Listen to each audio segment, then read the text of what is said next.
재벌과 정략 결혼을 피하려고 아빠를 골탕 먹이려 포장마차 여사장님을 가짜 아내로 데려갔습니다. 하지만 아버지는 불같이 화를 내기는커녕 오히려 그녀의 솔직하고 당당한 모습에 크게 만족하셨죠. 사실 이 모든 것이 저를 시험하기 위한 아버지의 큰 그림이었습니다. 아버지의 시험을 통과한 저는 그룹 후계자 자리 대신 창업 자금 5억과 제 진짜 사랑을 선택했습니다. 이것은 돈으로 살 수 없는 진정한 행복을 찾아 나선 저의 사이다 같은 이야기입니다. 여러분의 좋아요와 구독은 저희 안온한 행복에 큰 힘이 됩니다. 그럼 지금부터 제 이야기를 시작해 보겠습니다. 정략 결혼을 피하려고 저는 포장마차 아가씨와 결혼해 아버지를 일부러 화나게 했습니다. 하지만 그녀는 제 안목이 정확했다며 크게 웃었죠. 그날 저녁 식사는 아버지와 저 사이의 마지막 전쟁이었습니다. 크리스탈 샹들리에가 레스토랑을 신문실처럼 환하게 비추고 있었고 자단목으로 만든 긴 테이블 위에는 7가지 코스 요리가 놓여 있었습니다. 하나하나가 예술품처럼 정교했지만 박제된 표본처럼 차가웠습니다. 상석에 앉은 아버지는 느긋하게 냅킨으로 입가를 닦으며 말했습니다. 다음 달 8일 넌 최유라 양과 약혼해라. 그 말투는 마치 내일 회사 정기회의가 평소처럼 열린다고 통보하는 것 같았습니다. 제 손에 들려있던 나이프와 포크가 잠시 멈췄습니다. 은식기가 도자기 접시에 부딪히며 막지만 귀에 거슬리는 소리를 냈습니다. 최유라 양이요? 저는 눈꺼풀을 들어 올렸습니다. 그 최유라요? 파리 패션쇼에서 넘어져 언론에서 석 달 내내 헤드라인을 장식했던 그 최유라. 그건 사고였어. 아버지의 목소리에는 아무런 감정이 실려 있지 않았습니다. 최유란의 집안은 우리와 협력 관계야. 동남아시아 사업 확장에 아주 중요해. 어머니는 옆에서 조용히 한숨을 쉬셨습니다. 어머니는 늘 한숨을 쉬셨죠. 마치 이 저택에 놓인 숨쉬는 장식품처럼요. 정우나 어머니가 나지막이 말했습니다. 유라, 그 아이 사실은 뭐요? 저는 어머니의 말을 끊었습니다. 사실은 남자친구를 차 바꾸는 것보다 더 빨리 바꾼다고요? 아세요, 아빠? 지난달에 걔가 누구랑 사진 찍혔는지? 그 남자 모델 동시에 부잣집 딸 5명이랑 사귄다고 폭로된 그 모델 말이에요. 아버지는 마침내 냅킨을 내려놓았습니다.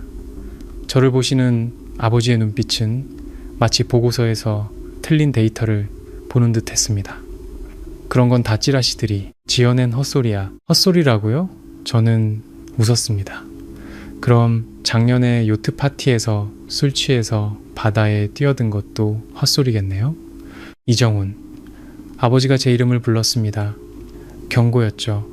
하지만 오늘만큼은 더 이상 경고를 듣고 싶지 않았습니다. 저는 의자를 밀치고 일어섰습니다. 저는 최유라랑 결혼 안 해요. 정략 결혼을 하고 싶으시면, 상업 제국을 굳건히 하고 싶으시면 그건 두 분의 일이에요. 저는 흥정의 대상이 아닙니다. 그럼 누구랑 결혼하고 싶은데? 아버지의 목소리가 차갑게 가라앉았습니다. 그 갤러리 인턴? 아니면 작년 자선 파티에서 너랑 춤췄던 그 피아노 선생? 아버지는 그런 것까지 알고 계셨습니다. 저는 제가 잘 숨기고 있다고 생각했는데요. 이미 만나는 사람이 있습니다. 말이 튀어나오고 나서야 제가 무슨 말을 했는지 깨달았습니다. 곧 집에 데려와서 인사시킬게요. 아버지는 눈을 가늘게 떴습니다. 어머니 손에 들려있던 수프 스푼이 쨍 하는 소리를 내며 접시에 떨어졌습니다. 누구냐? 아버지가 물었습니다. 평범한 여자입니다. 제 목소리는 무서울 정도로 침착했습니다. 집안 배경이랄 게 전혀 없는, 하지만 전 그 여자와 결혼하고 싶습니다. 레스토랑은 죽음 같은 정적에 휩싸였습니다. 오직 고풍스러운 괴종식의 째깍거리는 소리만이 무언가의 카운트다운을 하는 듯 울렸습니다. 아버지는 오랫동안 저를 쳐다보셨습니다. 너무 오랫동안 보셔서 테이블 위의 와인을 제 얼굴에 끼얹을 것만 같았습니다. 하지만 그러지 않으셨죠. 아버지는 천천히 의자의 등을 기댄 채 깍지 낀 손을 테이블 위에 올려놓았습니다. 좋다. 다음 달 15일에 그 애를 데려와라. 만약 안 데려오면요, 그럼 얌전히 최유라랑 약혼해. 아버지가 말했습니다. 아니면 이 집을 나가는 것도 방법이지. 명성그룹 아들이라는 타이틀 없이 네가 며칠이나 버틸 수 있는지 한번 보자꾸나. 아버지는 잠시 말을 멈췄다가 덧붙였습니다. 네 명의의 카드 전부 정지시킬 거다. 네가 사는 그 오피스텔 회사 명의야. 네 차도 회사 자산이고. 저는 주먹을 꽉 쥐었습니다. 손가락 마디가 하얗게 질렸습니다. 15일 저는 되뇌었습니다. 그 애를 데려오겠습니다. 그 저택을 걸어 나올 때 밤바람은 차가웠습니다. 김 기사님이 차를 몰고 와 내려서 제게 문을 열어주었습니다. 도련님 댁으로 모실까요? 아무데나 가주세요. 저는 뒷좌석에 앉으며 말했습니다. 차는 저택 단지를 빠져나와 도시의 밤 불빛 속으로 섞여 들어갔습니다. 네온 사인이 차창을 통해 제 얼굴 위에서 깜박였습니다. 저는 여자가 필요했습니다. 아주 평범해서 더는 평범할 수 없는 여자. 아버지가 한번 보고 눈살을 찌푸릴 만큼 평범하고 이 정략 결혼을 완전히 무산시킬 만큼 파격적이어야 했습니다. 그리고 제 연극에 기꺼이 동참해 줄 사람, 그것도 아주 짧은 시간 안에 찾아야 했죠. 저는 관자놀이를 눌렀습니다. 이건 수백억짜리 인수합병건보다 더 어려운 문제였습니다. 차가 을지로의 낡은 골목을 지날 때 저는 김 기사님에게 차를 세우라고 했습니다. 잠깐 걷고 오겠습니다. 도련님, 여긴 좀 위험합니다. 괜찮아요? 저는 차 문을 닫고 제 세계와는 전혀 어울리지 않는 그 동네로 들어섰습니다. 골목은 좁았고 양옆으로는 낡은 주택들이 늘어서 있었습니다. 집 앞에는 온갖 포장마차들이 자리를 잡고 있었고 공기 중에는 기름 냄새와 각종 양념 냄새, 그리고 사람 사는 냄새가 뒤섞여 있었습니다. 사람들은 335 플라스틱 의자에 앉아 소주를 마시고 닭꼬치를 먹으며 큰 소리로 웃고 떠들었습니다. 명품 정장을 입고 서 있는 저는 마치 촬영장을 잘못 찾아온 배우 같았습니다. 그때 그녀를 보았습니다. 골목 가장 깊숙한 곳 만둣국을 파는 작은 포장마차 앞에서였죠.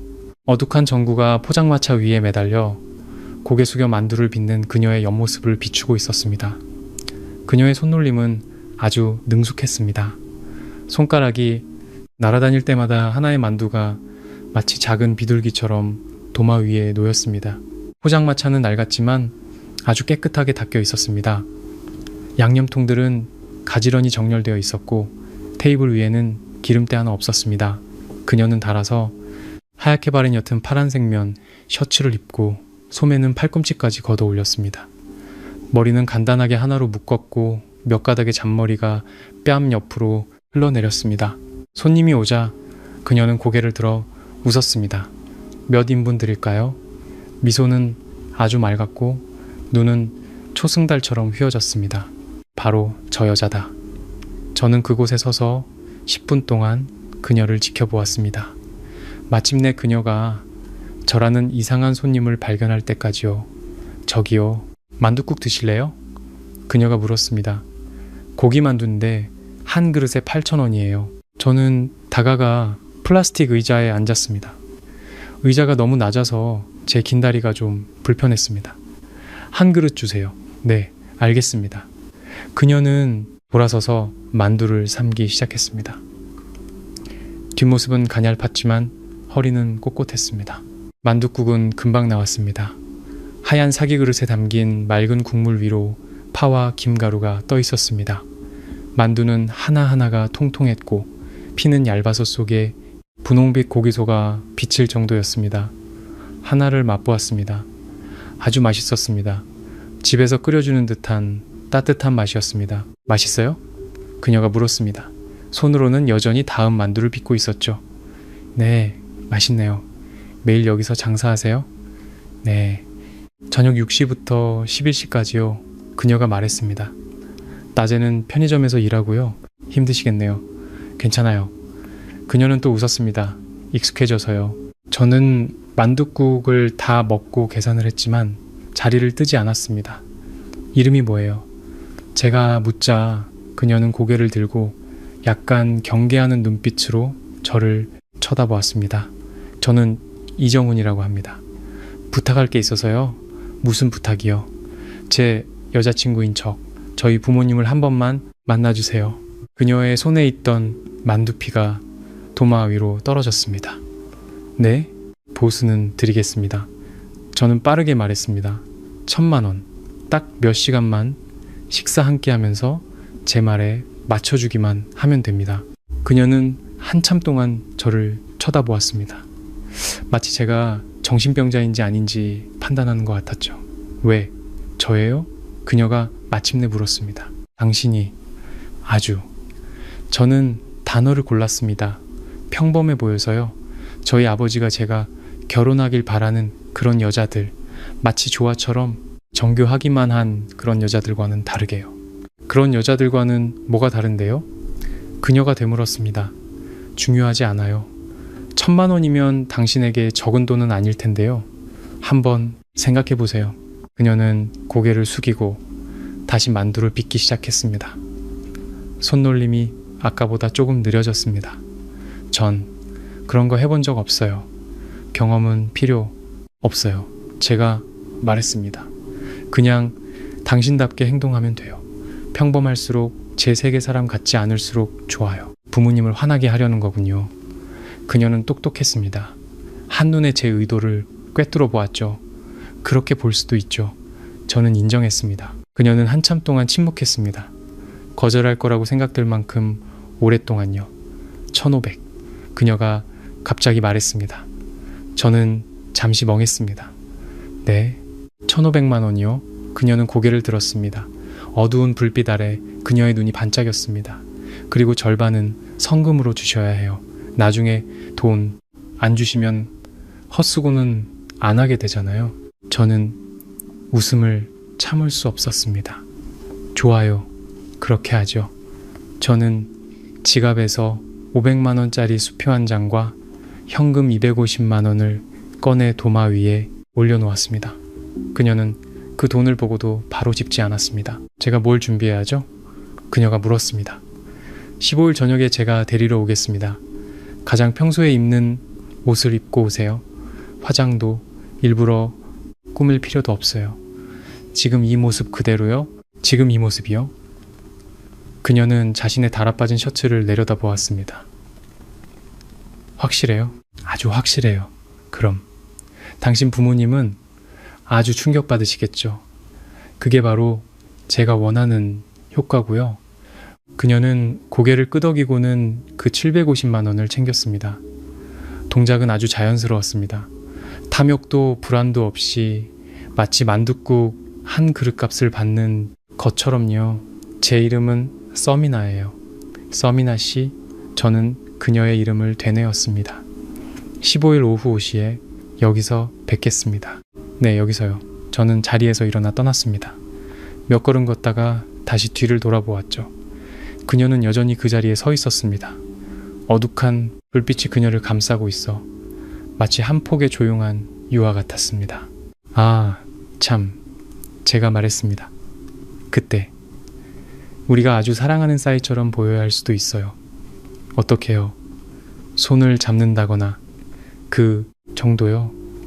심한 건 없을 겁니다. 그녀는 고개를 끄덕였습니다. 알겠습니다. 골목을 빠져나오자 김 기사님의 차가 길가에서 기다리고 있었습니다. 차에 오르자 김 기사님이 백미러로 저를 힐끗 보았습니다. 도련님, 댁으로. 아무것도 묻지 마세요. 저는 그의 말을 잘랐습니다. 차창 밖으로 도시의 야경이 빠르게 스쳐 지나갔습니다.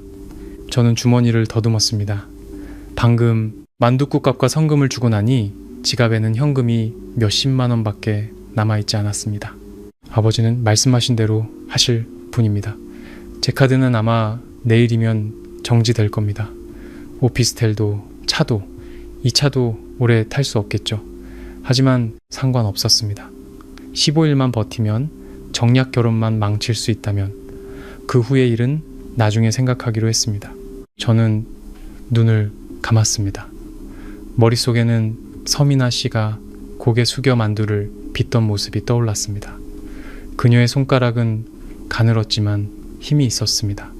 손톱은 깨끗하게 다듬어져 있었고 아무것도 바르지 않았습니다. 손목에는 붉은 실팔찌를 차고 있었는데 실에는 작은 나무 구슬 하나가 꿰어 있었습니다. 아주 평범한 길거리에서 몇천 원이면 살 수 있는 그런 팔찌였지만 그녀의 손목에 있으니 왠지 모르게 잘 어울렸습니다. 그녀는 말할 때 무의식적으로 입술을 살짝 깨무는 버릇이 있었습니다. 눈은 아주 맑았고 사람을 볼 때 아주 집중해서 보았습니다. 제가 알던 여자들의 눈빛은 늘 흔들렸습니다. 마치 더 중요한 목표를 찾는 것처럼요. 1,500만 원. 그녀에게 그 돈은 만두를 몇 그릇이나 팔아야 벌 수 있는 돈일까요? 저는 계산해 보았습니다. 한 그릇에 8,000원, 순이익을 절반으로 치면 4,000원, 750그릇. 그녀는 만두 750그릇을 빚어야 그 돈을 벌 수 있었습니다. 그런데 저는 그 돈으로 단지 반항을 사려 하고 있었습니다. 제 인생 전체를 바꿀지도 모르는 반항을요. 그럴 가치가 있을까요? 모르겠습니다. 하지만 최유라와 결혼하면 제 인생은 정말로 끝장이라는 것은 알았습니다. 차가 오피스텔 아래에 멈췄습니다. 엘리베이터에 들어서자 거울 벽에 제 얼굴이 비쳤습니다. 30살, 명성그룹의 유일한 후계자, 모든 것을 가진 것처럼 보이지만 실제로는 누구와 결혼할지조차 스스로 결정할 수 없는 남자. 얼마나 우스운가. 엘리베이터 문이 열리고 저는 60평짜리 펜트하우스로 들어섰습니다. 통유리창 밖으로는 도시 전체의 화려한 불빛이 펼쳐져 있었지만 저는 그저 춥게만 느껴졌습니다. 오늘 밤 저를 보던 아버지의 눈빛처럼요. 저는 휴대폰을 꺼내 비서에게 메시지를 보냈습니다. 서민아라는 사람에 대해 좀 알아봐줘. 을지로 낡은 동네에 살고 밤에는 거기서 만두 포장마차를 하는 것 같아. 자세한 자료 부탁해. 메시지를 보내고 휴대폰을 소파에 던졌습니다. 그리고 와인셀러로 다가가 위스키 한 잔을 따랐습니다. 호박색 액체가 잔 속에서 흔들렸습니다. 문득 서민아 씨의 포장마차를 비추던 그 어둑한 불빛이 떠올랐습니다. 그렇게 어두운데도 그렇게 따뜻했습니다. 제2장 계약금 750만 원과 포장마차의 밤. 그 후 며칠 동안 저는 줄타기를 하는 기분으로 살았습니다. 아버지는 역시 말씀하신 대로 하셨습니다. 다음 날 아침 제 모든 신용카드가 정지되었습니다.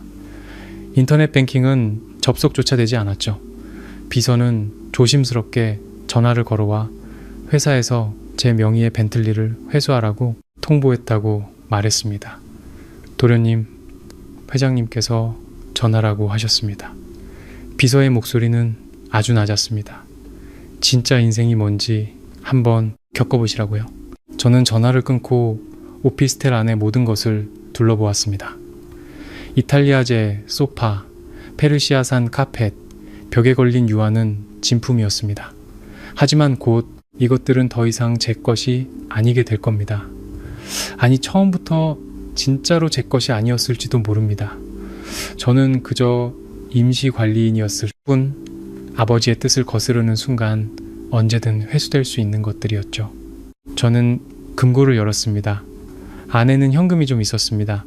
많지는 않고 1억 정도, 그리고 시계 몇 개와 보석들이 있었습니다. 팔면 한동안은 버틸 가수 있겠죠. 하지만 아버지는 분명 다른 수도 두셨을 겁니다. 저를 굴복시키기로 마음먹으셨다면 많은 퇴로를 남겨두지 않으셨을 테니까요. 점심때쯤 비서가 서민아 씨의 자료를 보내왔습니다. 아주 짧은 한 페이지짜리 파일이었습니다. 서민아 25세. 고향은 경기도의 작은 소도시. 부모님은 두 분 다 평범한 노동자. 3년 전 서울로 올라와 계속 아르바이트를 해왔음. 식당 서빙, 마트 계산원 등을 거쳐 현재는 낮에는 편의점, 밤에는 만두 포장마차를 운영 중. 을지로의 낡은 다세대, 주택 월세방에 거주. 보증금 500에 월세 40. 전과 기록 없음. 복잡한 인간관계 없음. 마치 백지장처럼 단순한 이력이었습니다. 너무 완벽해서 오히려 비현실적으로 느껴질 정도였죠. 하지만 지금 저에게 다른 선택지는 없었습니다. 15일은 점점 다가오고 있었고 저는 아버지를 완전히 실망시킬 사람이 필요했습니다. 서민하는 모든 조건을 충족했습니다. 평범한 출신, 평범한 직업, 아무런 배경도 없는, 가장 중요한 것은 그녀가 진짜처럼 보인다는 것이었습니다. 모든 행동이 계산된 각도로 이루어지는 정교하게 길러진 재벌가 딸들과는 달랐습니다. 그녀는 만두를 빚다가 머리카락이 흘러내리면 밀가루 묻은 손등으로 슥스러 올리곤 했습니다. 너무나 자연스러워서 꾸밈이라고는 찾아볼 수 없었죠. 저는 휴대폰을 덮고 그녀를 다시 한번 보러 가기로 결심했습니다. 불신해서가 아니라 확인하고 싶었습니다. 갑자기 제 계획에 뛰어든 이 여자가 결정적인 순간에 실수를 하지 않을지 말입니다. 저녁 7시, 저는 다시 그 골목을 찾았습니다. 서미나 씨의 만두 포장마차는 이미 문을 열었더군요. 오늘은 아이보리색 니트를 입고 있었습니다. 바지는 여전히 그 달아빠진 청바지였고 머리는 동그랗게 말아올린 소위 똥머리를 하고 있었습니다. 깨끗한 목선이 드러났죠. 포장마차 앞에는 손님 몇 명이 있었습니다. 그녀는 분주하게 움직였습니다. 만두를 삶고 그릇을 나르고 돈을 받고 거스름 돈을 내어주었습니다. 동작은 군더더기 없이 깔끔했습니다. 말수는 적었지만 손님들이 떠날 때마다 안녕히 가세요, 또 오세요 하고 인사했습니다. 목소리는 저녁 바람처럼 부드러웠습니다. 저는 맞은편 카페에서 음료를 한 잔 사서 창가 자리에 앉아 그녀를 지켜보았습니다. 30분쯤 보았을까요? 그녀는 계속 저를 발견하지 못했습니다. 혹은 발견했더라도 신경 쓰지 않는 것 같았습니다. 손님이 좀 줄어들자 그녀는 비로소 허리를 펴고 뒷목을 주물렀습니다. 꽤 지쳐 보였지만 얼굴에는 불평하는 기색이 없었습니다. 저는 그녀에게 다가갔습니다. 만두 한 그릇 주세요. 그녀가 고개를 들어 저를 보고는 잠시 멈칫했습니다. 이정훈 씨, 그냥 이름 부르세요. 저는 플라스틱 의자에 앉으며 말했습니다. 이정훈. 그녀는 고개를 끄덕이고는 돌아서서 만두를 삶았습니다. 오늘은 한가하네요. 제가 묻자 아직 바쁜 시간이 아니에요. 8시 넘으면 사람이 많아져요 하고 대답했습니다. 만둣국을 내어주며 그녀는 잠시 망설이다가 나지막이 물었습니다. 그 일 아직 유효한가요? 물론이죠. 계약금까지 줬는데요. 그녀는 안도의 한숨을 쉬는 듯 했습니다. 마음 바꾸셨을까봐 걱정했어요. 저는 마음 안 바꿨어요. 당신은요? 저도요. 그녀는 고개를 저었습니다. 1,500만 원인데 제가 석 달은 모아야 하는 돈이에요. 말투는 아주 현실적이었습니다. 저는 웃었습니다. 그럼 됐네요. 15일 오후 5시에 정확히 데리러 오겠습니다. 제가 뭘 준비해야 할까요? 그녀가 물었습니다. 예를 들면 당신 가족에 대해서 좀 안다거나 실수하지 않게. 저는 잠시 생각했습니다. 아니요. 아는 게 적을수록 더 자연스러울 거예요. 부모님이 뭘 물어보시든 사실대로 대답하세요. 포장마차 한다면 포장마차 한다고, 아르바이트 하면 아르바이트 한다고. 싫어하시겠죠? 그녀는 아주 직설적으로 물었습니다. 네, 저도 아주 직설적으로 대답했습니다. 아주 많이 싫어하실 거예요. 그게 제가 원하는 거고요. 그녀는 잠시 침묵했습니다.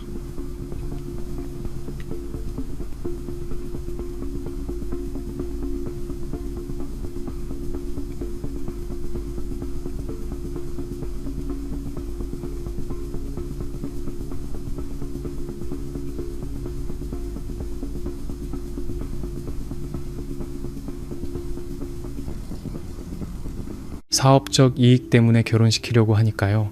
그래서 저를 이용해서 반항하려는 거군요. 네, 그 후에는요. 그녀는 제 눈을 똑바로 보았습니다. 그 후에는 어쩔 건데요. 부모님이 정말로 당신을 받아주지 않고 인연을 끊어버리면요. 그건 제 일입니다. 저는 그녀의 말을 잘랐습니다.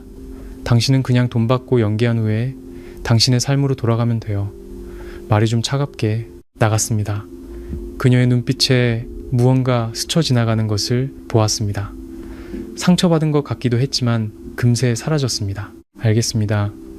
그녀는 옆 테이블을 치우러 돌아섰습니다. 저는 제가 말을 잘못했다는 것을 깨달았습니다. 미안해요. 그런 뜻은 아니었는데 괜찮아요. 그녀는 등을 돌린 채 말했습니다. 우린 원래 거래 관계잖아요. 당신 말이 맞아요. 난 돈 받고 연기하고 내 삶으로 돌아가면 되는 거죠. 그녀가 테이블을 닦는 손길은 아주 힘이 들어갔습니다. 나무 테이블에서 삐걱거리는 소리가 났습니다. 저는 문득 불안해졌습니다. 그녀가 마음을 바꿀까 봐서가 아니라 그녀에게 상처를 줄까 봐서였습니다. 우리가 그저 낯선 사람이고 이게 단지 거래일 뿐이라도 말입니다. 서미나 씨, 제가 불렀지만 그녀는 돌아보지 않았습니다. 그날 무슨 일이 일어나든 제가 당신을 지켜줄게요.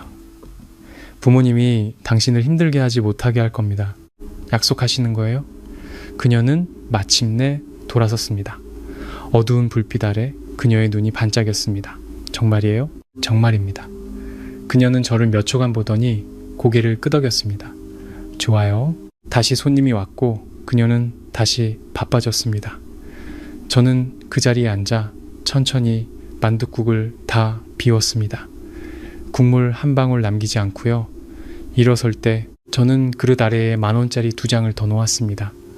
그녀는 손님을 맞느라 바빠서 보지 못했죠. 골목을 빠져나오며 뒤를 돌아보았습니다. 서미나 씨는 한 아이에게 만두 몇 개를 더 얹어주며 웃고 있었습니다. 아이의 엄마는 연신 고맙다고 인사했고 그녀는 괜찮다며 손을 저었습니다. 미소는 아주 따뜻했습니다. 마치 이 가을밤에 유일하게 진짜인 빛처럼요. 제3장. 낡은 셔츠와 불안한 오후 15일 날씨가 갑자기 쌀쌀해졌습니다. 아침에 일어나니 창밖에는 가랑비가 내리고 있었습니다. 도시는 잿빛 수증기에 휩싸여 있었죠. 저는 오피스텔 통유리창 앞에 서서 아래거리를 바쁘게 오가는 사람들을 보았습니다. 오늘 이후로 저는 아마 더 이상 이곳에 속하지 않게 될 겁니다. 아버지께서는 어젯밤 메시지를 보내셨습니다. 저녁 7시 늦지 마라. 호칭도 이모티콘도 없는 한 줄의 명령이었습니다. 저는 정시에 도착하겠습니다 라고 답장하고 휴대폰을 무음으로 바꿨습니다. 오전에 저는 은행에 들러 현금을 좀 찾고 백화점에 가서 물건을 좀 샀습니다. 제 것이 아니라 서미나 씨를 위한 것이었습니다.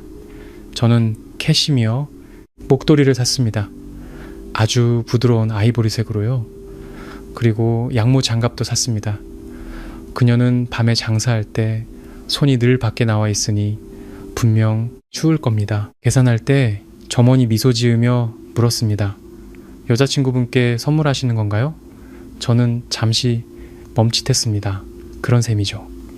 여자친구분 정말 행복하시겠어요? 점원은 포장된 쇼핑백을 제게 건넸습니다. 저는 쇼핑백을 들고 백화점을 나왔습니다. 마음이 좀 이상했습니다. 행복 1,500만 원을 주고 고용한 여자친구가 그녀를 난처함과 모욕 속으로 밀어넣을 연극이 이게 무슨 행복이란 말인가. 오후 4시 저는 서미나 씨를 데리러 차를 몰았습니다. 빌려온 평범한 국산 세단이었습니다. 제 벤틀리는 이미 회수되었고 오피스텔 주차 자리도 반납했습니다. 지금은 비즈니스 호텔에 묵고 있죠. 참 아이러니했습니다. 어제까지만 해도 명성그룹의 도련님이었는데 오늘은 잠잘 곳을 걱정해야 하다니. 하지만 이상하게도 그렇게 힘들지는 않았습니다. 오히려 족쇄에서 풀려난 기분이었습니다. 마치 드디어 숨을 쉴 수 있게 된 것처럼요. 차가 을지로 골목 입구에 멈췄습니다. 비는 그쳤지만 땅은 여전히 젖어 있었습니다. 공기 중에는 축축한 흙냄새와 집집마다 새어나오는 저녁밥 냄새가 섞여 있었습니다. 저는 쇼핑백을 들고 골목으로 들어섰습니다. 서미나 씨의 포장마차는 아직 나와 있지 않았습니다. 그녀가 사는 곳은 골목 깊숙한 곳에 낡은 다세대 주택 2층이었습니다. 주소대로 찾아가 보니 계단은 좁고 벽에는 전단지가 가득 붙어 있었습니다. 복도에는 자전거 종이상자 같은 잡동사니가 쌓여 있었고 공기 중에는 희미한 곰팡이 냄새가 났습니다. 저는 문을 두드렸습니다. 안에서 발소리가 들리더니 문이 열렸습니다. 서민아 씨가 문 뒤에 서 있었습니다. 그녀는 이미 준비를 마친 듯 했습니다. 옅은 회색 스웨터를 입고 그 위에 남색 재킷을 걸쳤습니다. 바지는 검은색이었고 신발은 하얀색 캔버스화였습니다.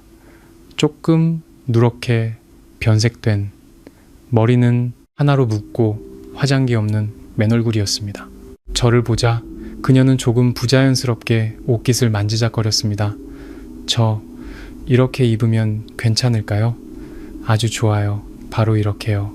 저는 손에 든 쇼핑백을 그녀에게 건넸습니다. 이건 뭐예요? 목도리랑 장갑이요. 밤에 장사할 때 쓰세요. 그녀는 멍하니 서서 받지 않았습니다. 안 돼요. 받을 수 없어요. 받아요. 저는 쇼핑백을 그녀 손에 쥐어주었습니다. 추가 수당이라고 생각해요. 그녀는 쇼핑백을 내려다보고 다시 저를 쳐다보았습니다. 눈에는 의아함과 경계심이 섞여 있었습니다. 정훈 씨, 우린 그냥 거래 관계예요. 알아요. 그래서 이것도 거래의 일부예요. 당신이 감기라도 걸리면 제 계획에 차질이 생기니까요. 말은 차갑게 했지만 그래야 그녀가 받을 것 같았습니다. 역시나 그녀는 입술을 깨물더니 쇼핑백을 받았습니다. 고맙습니다. 별 말씀을요. 준비 다 됐어요? 네, 그럼 가죠. 그녀는 돌아서서 문을 잠갔습니다. 동작이 아주 느렸습니다. 마치 시간을 끄는 것처럼요. 그녀가 긴장했다는 것을 알았습니다. 사실 저도 긴장했습니다. 하지만 저는 남자니까 티를 낼 수는 없었습니다. 계단을 내려갈 때 그녀는 제 앞에 섰습니다. 계단이 너무 좁아서 저는 그녀의 가녀린 뒷모습밖에 볼 수 없었습니다. 하나로 묶은 머리가 걸을 때마다 살랑거렸습니다. 1층에 다다랐을 때 그녀가 갑자기 멈춰 섰습니다. 정훈 씨, 네? 만약 당신 부모님이 아주 심한 말을 하시면 제가 반박해도 되나요? 저는 그녀가 이런 걸 물어볼 줄은 몰랐습니다. 네, 괜찮아요. 당신답게 행동하세요. 그럼 제가 일을 망치면 어떡해요? 망쳐도 제 책임이에요. 돈은 그대로 드릴 겁니다. 그녀는 안도의 한숨을 쉬는 듯 했습니다. 다행이네요. 차 옆에 다다르자 그녀는 평범한 세단을 보고 조금 놀란 듯 했습니다. 이 차 빌렸어요. 제 차는 뺏겼거든요. 그녀는 눈을 동그랗게 떴습니다. 저 때문에? 제가 아버지께 반항했기 때문이죠. 저는 조수석 문을 열어주었습니다. 타세요. 그녀는 차에 올라 안전벨트를 맸습니다. 동작이 조금 어색했죠. 차는 낡은 동네를 빠져나와 큰 길로 합류했습니다. 해질녘의 도시는 불이 켜지기 시작했고 차창 밖 풍경은 낡은 모습에서 화려한 모습으로 변해갔습니다. 서민아 씨는 계속 창밖만 보며 말이 없었습니다. 긴장돼요? 제가 물었습니다. 조금요. 그녀는 솔직하게 인정했습니다. 부자는 처음 만나봐서요. 부자도 사람이에요. 가끔은 사람 같지 않을 때가 더 많지만요.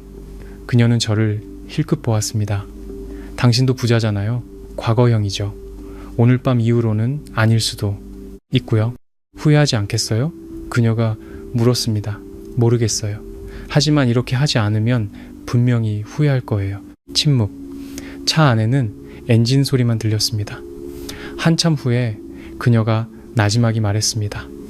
저희 부모님도 평범한 노동자세요. 늘 제가 좋은 집에 시집가서 편하게 살길 바라셨죠. 편하게 사는 게 뭔데요? 제가 묻자 집 있고 차 있고 돈 걱정 안 하는 거요? 다른 시집만 잘 가면 그게 최고라고 생각하세요. 당신은요? 그녀는 잠시 생각하더니 말했습니다. 저는 둘이 같이 있을 때 즐거운 게 제일 중요한 것 같아요. 만약 돈 때문에 결혼한다면 그건 자기 자신을 파는 거랑 뭐가 달라요? 말이 아주 솔직했습니다. 저는 웃었습니다. 부모님이 당신 생각을 받아주시나요? 아니요. 그녀도 웃었습니다. 그래서 전화할 때마다 싸워요. 제가 비현실적이래요. 저는 부모님이 너무 현실적이라고 하고요. 그런데 왜 포장마차를 하세요? 그렇게 힘들게. 자유로우니까요. 힘들긴 해도 버는 돈은 전부 제 것이잖아요. 누구 눈치 볼 필요도 없고 누구한테 잘 보일 필요도 없고요. 쉬고 싶으면 쉬고 일하고 싶으면 일하고. 저는 그녀를 쳐다보았습니다. 그녀는 옆 얼굴로 창밖을 보고 있었고 입가에는 희미한 미소가 걸려 있었습니다. 가로등 불빛이 그녀의 얼굴을 비추며 부드러운 윤곽을 만들어냈습니다. 당신 참 특별한 사람이네요. 제가 말하자 그녀는 고개를 돌렸습니다. 특별히 가난하다는 뜻인가요? 특별히 진짜 같다는 뜻이에요. 그녀는 아무 말도 하지 않았지만 귓불이 살짝 붉어졌습니다. 차는 평창동의 저택단지로 들어섰습니다. 넓은 도로 양옆으로는 잘 가꿔진 가로수들이 늘어서 있었고 나무들 사이로 웅장한 저택들이 보였습니다. 가끔씩 정교한 철제 대문이 눈에 띄었습니다. 서민아 씨는 허리를 꼿꼿이 세웠습니다. 다 왔네요. 집이 아주 크겠죠. 네, 아주 커요. 그리고 아주 텅 비어 있죠. 차는 3층짜리 저택 앞에 멈췄습니다. 하얀 외벽, 통유리창, 정성껏 관리된 잔디, 현관에는 불이 켜져 있었습니다. 마치 누군가를 기다리는 듯 혹은 심판하는 듯이요. 저는 시동을 끄고도 바로 내리지 않았습니다. 미나 씨, 네, 기억해요. 무슨 일이 있든 제가 옆에 있어요. 그녀는 저를 보고 고개를 끄덕였습니다. 우리는 차에서 내려 대문 앞으로 걸어갔습니다. 제가 초인종을 누르자 문이 금세 열렸습니다. 가정부 아주머니였습니다. 아주머니는 저를 보고 제 옆에 서미나 씨를 보고는 잠시 멈칫했습니다. 도련님 오셨어요. 네, 부모님은요 거실에서 기다리고 계십니다. 저는 서미나 씨의 손을 잡고 안으로 들어갔습니다. 그녀의 손은 차가웠고 조금 떨리고 있었습니다. 저는 손을 더 꽉 잡았습니다. 거실에 들어서자 아버지와 어머니는 소파에 앉아 계셨습니다. 아버지는 신문을 보고 계셨고 어머니는 차를 마시고 계셨습니다. 발소리를 듣고 두 분은 고개를 들었습니다. 시선은 먼저 제게 머물렀다가 제 옆에 서미나 씨에게로 옮겨갔습니다. 공기가 얼어붙었습니다. 저는 서미나 씨의 손이 굳어지는 것을 느꼈습니다. 아버지, 어머니, 제가 입을 열었습니다. 이쪽은 서미나 씨입니다. 서미나 씨는 살짝 고개를 숙였습니다. 안녕하세요. 목소리는 작았지만 또렷했습니다. 아버지는 신문을 내려놓고 안경을 벗었습니다. 그의 시선은 스캐너처럼 서미나 씨를 머리부터 발끝까지 훑었습니다. 달아빠진 캔버스화부터 평범한 바지 그리고 옅은 회색 스웨터를 지나 마지막으로 그녀의 얼굴에 멈췄습니다. 앉아라. 아버지의 말투에서는 감정을 읽을 수 없었습니다. 저와 서미나 씨는 맞은편 소파에 앉았습니다. 소파는 푹신했지만 그녀는 마치 초등학생처럼 등을 꼿꼿이 세우고 앉았습니다. 어머니는 찻잔을 내려놓고 서미나 씨를 뜯어보았습니다. 서미나 양, 맞죠? 올해 나이가 어떻게 되나? 25입니다. 하는 일은 낮에는 편의점에서 일하고 밤에는 포장마차에서 만두를 팝니다. 말투는 아주 당당했습니다. 피하지도 부끄러워하지도 않았죠. 저는 어머니의 눈가가 살짝 떨리는 것을 보았습니다. 아버지는 다시 안경을 쓰셨습니다. 집안은 뭘 하지? 아버지는 공장에서 수리공으로 일하시고 어머니는 방직 공장에 다니세요. 두 분 다 고향에 계십니다. 서울 온 지는 얼마나 됐고 3년 됐습니다. 계속 이런 일만 했나? 네. 아버지는 고개를 끄덕이고는 더 이상 묻지 않았습니다. 저를 보셨죠. 그래서 이 얘가 네가 결혼하고 싶다는 여자냐? 네, 제가 좋아하는 사람입니다. 어떤 점이 좋은데? 아버지의 말투는 여전히 평온했습니다. 포장마차 하는 게 좋으냐? 월세방 사는 게 좋으냐? 한 달에 200~300 벌어서 고향에 돈 붙여야 하는 게 좋으냐? 말이 아주 날카로웠습니다. 서미나 씨의 얼굴이 하얗게 질렸지만 아무 말도 하지 않았습니다. 저는 그녀의 손을 꽉 잡았습니다. 진실한 점이 좋습니다. 꾸밈 없고 가식 없는 점이요. 사는 게 쉽지 않다는 걸 알면서도 열심히 살아가는 모습이 좋습니다. 열심히 살아가는 모습? 아버지는 비웃었습니다. 정훈아, 넌 살아간다는 게 뭔지 알기나 하냐? 넌 어릴 때부터 저택에 살고 사립학교 다니고 유학 다녀와서 바로 그룹 임원으로 들어왔어.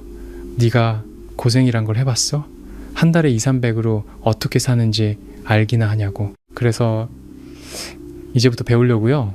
미나 씨랑 같이 있으면 알게 될 겁니다. 말도 안 되는 소리! 아버지는 마침내 목소리를 높였습니다. 이게 무슨 소꿉장난인 줄 알아? 포장마차 하는 여자랑 결혼해서 그 다음은 우리 집에 들여서 살게 할 거냐? 온 세상 사람들이 우리 명성가를 비웃게 만들 셈이냐고. 명성가가 그렇게 남들 비웃음이 무서워요? 저도 화가 났습니다. 사생활 복잡한 최유라랑 결혼하는 건 비웃음거리가 아니고요. 최유라네는 우리와 집안이 맞는, 집안이 맞으면 다예요. 저는 일어섰습니다. 아버지, 도대체 제가 결혼하길 바라시는 거예요? 아니면 그냥 사업상 거래를 하길 바라시는 거예요? 거실은 무서울 정도로 조용해졌습니다. 어머니가 무언가 말하려 했지만 아버지가 손을 들어 막았습니다. 아버지는 저를 오랫동안 쳐다보시다가 서미나 씨에게로 고개를 돌렸습니다. 서미나 양, 들었겠지만 우리 집 사정은 이래. 당신이 여기에 어울린다고 생각하나? 서미나 씨는 고개를 들었습니다. 얼굴은 여전히 창백했지만 눈빛은 단호했습니다. 아니요, 어울리지 않습니다. 저와 아버지는 둘 다 멍해졌습니다. 저는 여기에 어울리지 않고 어울리고 싶지도 않습니다. 제가 오늘 온 건 이정훈 씨가 부탁해서 온 거예요. 부모님께 충격을 좀 줘야 한다고요. 그녀는 자리에서 일어나 아버지를 보았습니다. 이제 충격은 충분히 드린 것 같으니 제 임무는 끝난 것 같네요. 그녀는 저를 돌아보았습니다.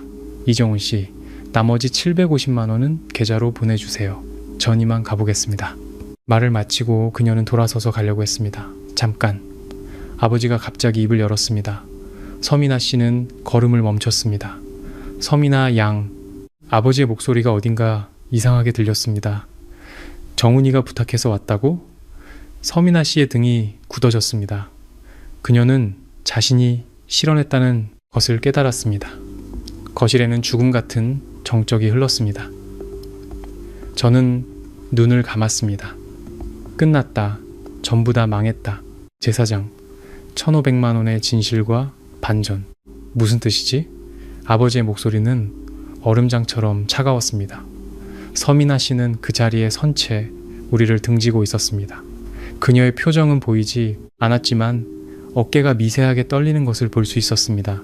아버지, 그게 제가 수습하려 했지만 아니야, 네가 생각하는 그런 게 내가 뭘 생각하는데? 아버지는 자리에서 일어나 서미나 씨 앞으로 걸어갔습니다. 서미나 양, 설명해보게. 부탁해서 왔다는 게 무슨 뜻이고 임무가 끝났다는 건 또 무슨 뜻이지? 서미나 씨는 돌아섰습니다. 얼굴은 창백했지만 눈빛은 여전히 꺾이지 않았습니다. 문자 그대로의 의미입니다. 이정훈 씨가 저에게 1,500만 원을 주고 가짜 여자친구 행세를 해달라고 했어요. 두 분을 화나게 하고 실망시켜서 그 정략 결혼을 망치고 싶다고요. 그녀는 너무나 직설적이고 너무나 철저하게 한치의 여지도 남기지 않고 모든 것을 털어놓았습니다. 저는 완전히 절망했습니다. 아버지는 불같이 화를 내실 겁니다. 저를 집에서 쫓아내고 모든 경제적 지원을 끊으시겠죠. 그러면 저는 최유라와 결혼하거나 아니면 길거리에 나앉게 될 겁니다.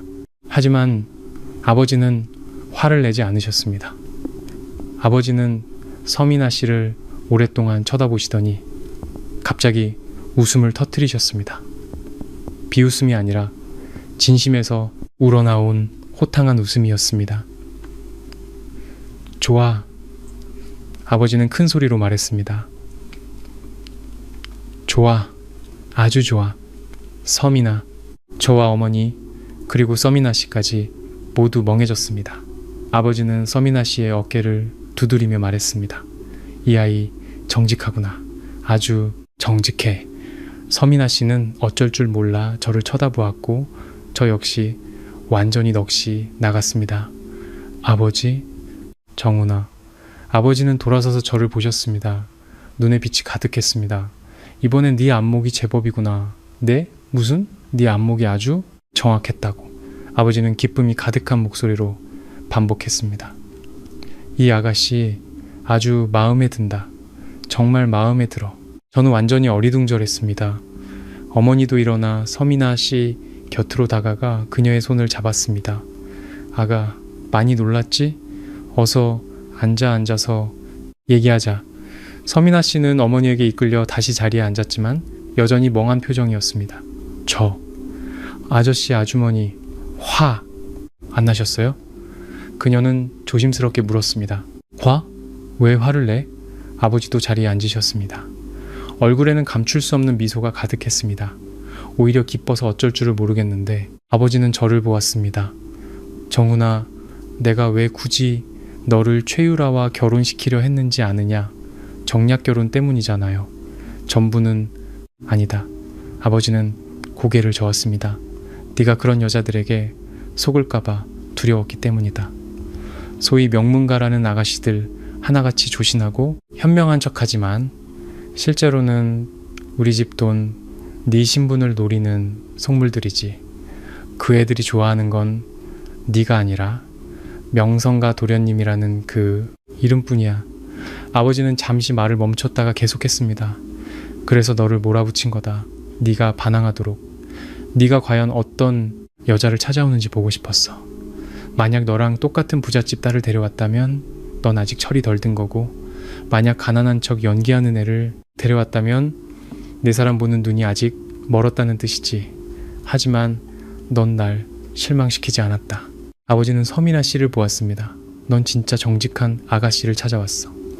고작 1,500만 원의 진실을 말하고 우리의 질책 앞에서도 비굴하지 않고 당당했지. 자신이 여기에 어울리지 않는다는 걸 알고 쿨하게 인정하고 떠나려고 했어. 이런 아가씨 요즘 세상에 어디서 찾겠느냐. 아버지는 말할수록 흥분하셨고 어머니도 고개를 끄덕였습니다. 그래, 미나 아가. 네가 몰라서 그렇지. 정훈이가 예전에 데려왔던 여자들은 하나같이 연기를 얼마나 잘했는지 몰라. 말 한마디 한마디 빈틈이 없고 행동 거지는 우아하고. 하지만 딱 보면 우리 집 돈 보고 온 게 티가 나는데 서민아 씨는 입을 벌렸지만 아무 말도 하지 못했습니다. 저도 마찬가지였죠. 이 반전은 너무나 커서 우리는 모두 반응할 수 없었습니다. 그래서 제가 어렵게 입을 열었습니다. 반대. 안 하시는 거예요? 뭘 반대해? 아버지가 말했습니다. 기뻐서 어쩔 줄 모르겠는데 이 아가씨 솔직하고 진짜야. 가식 떠는 애들보다 100배는 낫지. 하지만 서민아 씨가 나지막이 말했습니다. 저는 정말 포장마차를 하고 저희 부모님도 정말 노동자시고 저는 한 달에 정말 200~300만 원밖에 못 벌어요. 그게 뭐 어때서? 아버지는 손을 크게 휘저었습니다. 우리 집에 돈이 없냐? 아니, 없는 건 사람이야. 진심이 없지. 아버지는 저를 보며 표정이 진지해졌습니다. 정훈아, 이번에 내게 2가지 선택지를 주마. 하나, 계속해서 최유라와 약혼하고 가업을 물려받아라. 2, 썸이나 양과 함께해라. 내가 창업 자금은 대주마. 내 힘으로 한번 사업을 일궈봐. 대신 그룹 일에는 손 떼는 거다. 저는 멍해졌습니다. 아버지, 이건 시험이세요? 그래, 마지막 시험이다. 돈을 선택할지 사람을 선택할지 네가 직접 결정해라. 거실은 다시 조용해졌습니다. 모두가 저를 쳐다보았습니다. 서민아 씨도 저를 보고 있었죠. 그녀의 눈빛은 아주 복잡했습니다. 의아함, 불안함, 그리고 약간의 기대감까지. 모르겠습니다. 머릿속이 하얘졌습니다. 돈이냐 사람이냐. 최유라를 선택하면 제 인생은 완전히 정해진 길을 걷게 될 겁니다. 평생 돈 걱정 없이 살겠지만 자유는 없겠죠. 서민아 씨를 선택하면 처음부터 다시 시작해야 합니다. 하지만 자유, 그리고 그녀가 있습니다. 저는 서민아 씨를 보았습니다. 그녀는 그 자리에 앉아 2 손을 긴장한 듯 꼼지락거리고 있었습니다. 눈은 아래로 떨구고 저를 쳐다보지 못했습니다. 문득 저는 깨달았습니다. 왜 제가 며칠 동안 그녀가 만두 빚는 모습을 계속 떠올렸는지, 왜 그녀의 손목에 있던 붉은 실팔찌가 생각났는지, 왜 자유를 말할 때 그녀의 눈에서 빛이 났는지, 그녀에게서 제가 가지지 못한 것을 보았기 때문입니다. 진실함, 순수함, 그리고 살아있다는 온기를요. 저는 미나 씨를 선택하겠습니다. 목소리는 크지 않았지만 단호했습니다. 서미나 씨는 확 고개를 들었습니다. 눈이 동그래졌습니다. 네, 뭐라고요? 당신을 선택하겠다고요. 저는 그녀를 보며 말했습니다. 최유라도 명성가의 재산도 필요 없어요. 당신과 함께 처음부터 다시 시작하고 싶습니다. 아버지는 웃으셨습니다. 마치 큰 짐을 내려놓은 듯한 웃음이었습니다. 좋아. 아버지는 다시 한번 말했습니다. 그래야 내 아들이지. 어머니도 웃으셨습니다. 눈에는 눈물이 고여 있었습니다. 정훈아, 정말 후회 안 하겠니? 네, 후회 안 해요. 아버지 약속은 지키시는 거죠? 물론이다. 내일 당장 창업 자금 5억을 네 통장으로 보내주마. 그 후의 길은 네가 알아서 가. 잘 되면 네 실력이고 안 돼도 울면서 돌아올 생각 마라. 5억. 보통 사람에게는 천문학적인 숫자지만 명성가에게는 푼돈에 불과합니다. 하지만 저에게는 자유였고 다시 시작할 기회였습니다. 감사합니다. 아버지, 그리고 저는 서미나 씨를 보았습니다. 그럼 서미나 씨, 정식으로 묻겠습니다. 제 진짜 여자친구가 되어주시겠어요? 연기가 아니라, 거래가 아니라 진심으로 저와 함께 해주시겠어요? 서미나 씨는 멍하니 저를 보았습니다. 저를 보고 제 부모님을 보고 저는 모르겠어요. 그녀는 말을 더듬었습니다. 너무 갑작스러워요. 우리 만난 지 며칠 안 됐잖아요. 괜찮아요. 천천히 생각해요. 하지만 제 선택은 변하지 않을 겁니다. 아버지도 고개를 끄덕였습니다. 그래, 미나 아가, 서두를 것 없다. 일단 만나봐. 정훈 이 녀석이 가끔 철없긴 해도 마음은 착한 놈이야. 너희 둘이 함께라면 우리도 마음이 놓인다. 서미나 씨는 고개를 숙였습니다. 오랫동안 거절할 것만 같았던 시간 동안 말이 없었습니다. 하지만 그녀가 고개를 들었을 때 눈은 빛나고 있었습니다. 한번 노력해 볼게요. 하지만 미리 말씀드릴 게 있어요. 뭔데요? 첫째, 저는 당신 돈은 받지 않겠어요. 그녀는 저를 보며 말했습니다. 그 5억은 당신 창업 자금이지 제게 주는 돈이 아니잖아요. 아버지와 어머니는 서로를 보며 눈빛에 칭찬을 담았습니다.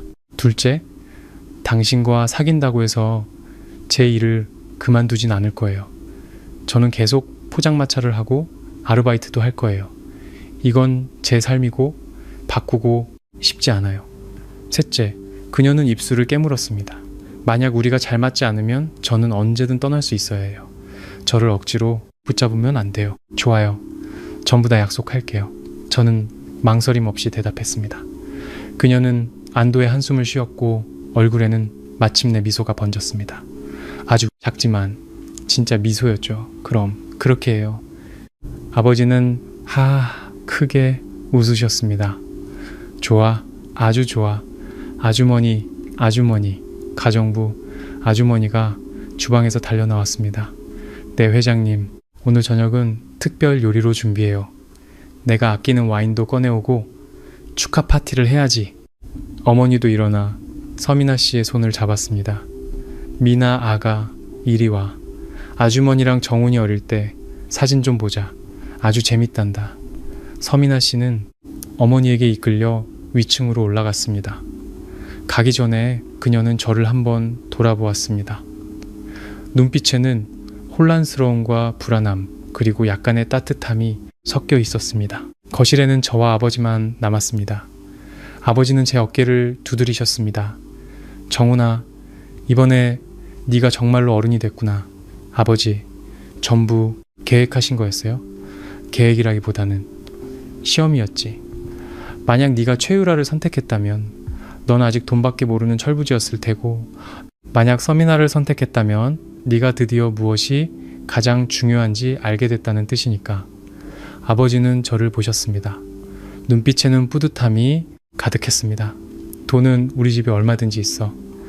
하지만 진심은 정말 귀한 거다. 저 아가씨 딱 봐도 좋은 아이야. 잘해줘라. 네, 그럴게요. 그 5억은 내일 바로 보내주마. 그 후의 길은 네가 알아서 가. 아빠가 도와줄 수 있는 건 여기까지다. 감사합니다. 아버지, 나한테 고마워할 것 없다. 아버지는 웃으셨습니다. 네 자신에게 고마워해야지. 드디어 올바른 선택을 한 네 자신에게. 마리아, 그날 밤 우리는 진짜 가족처럼 저녁을 먹었습니다. 아버지는 아끼던 와인을 여셨고 어머니는 계속해서 서미나 씨에게 반찬을 집어주셨습니다. 저녁 식사는 그 어느 때보다 풍성했습니다. 서미나 씨는 처음에는 어색해했지만 점점 긴장을 풀었습니다. 그녀는 포장마차에서 겪었던 재미있는 일들, 편의점의 진상 손님들, 고향에서 아끼고 아껴 자신을 키워주신 부모님 이야기, 그리고 왜 이 도시에 오게 됐는지 이야기했습니다. 기회가 많아서요. 힘들지만 희망이 보여요. 아버지는 진지하게 들으셨고 어머니는 몇 번이나 눈시울을 붉히셨습니다. 저는 그녀 옆에 앉아 이야기하는 그녀의 모습을 보았습니다.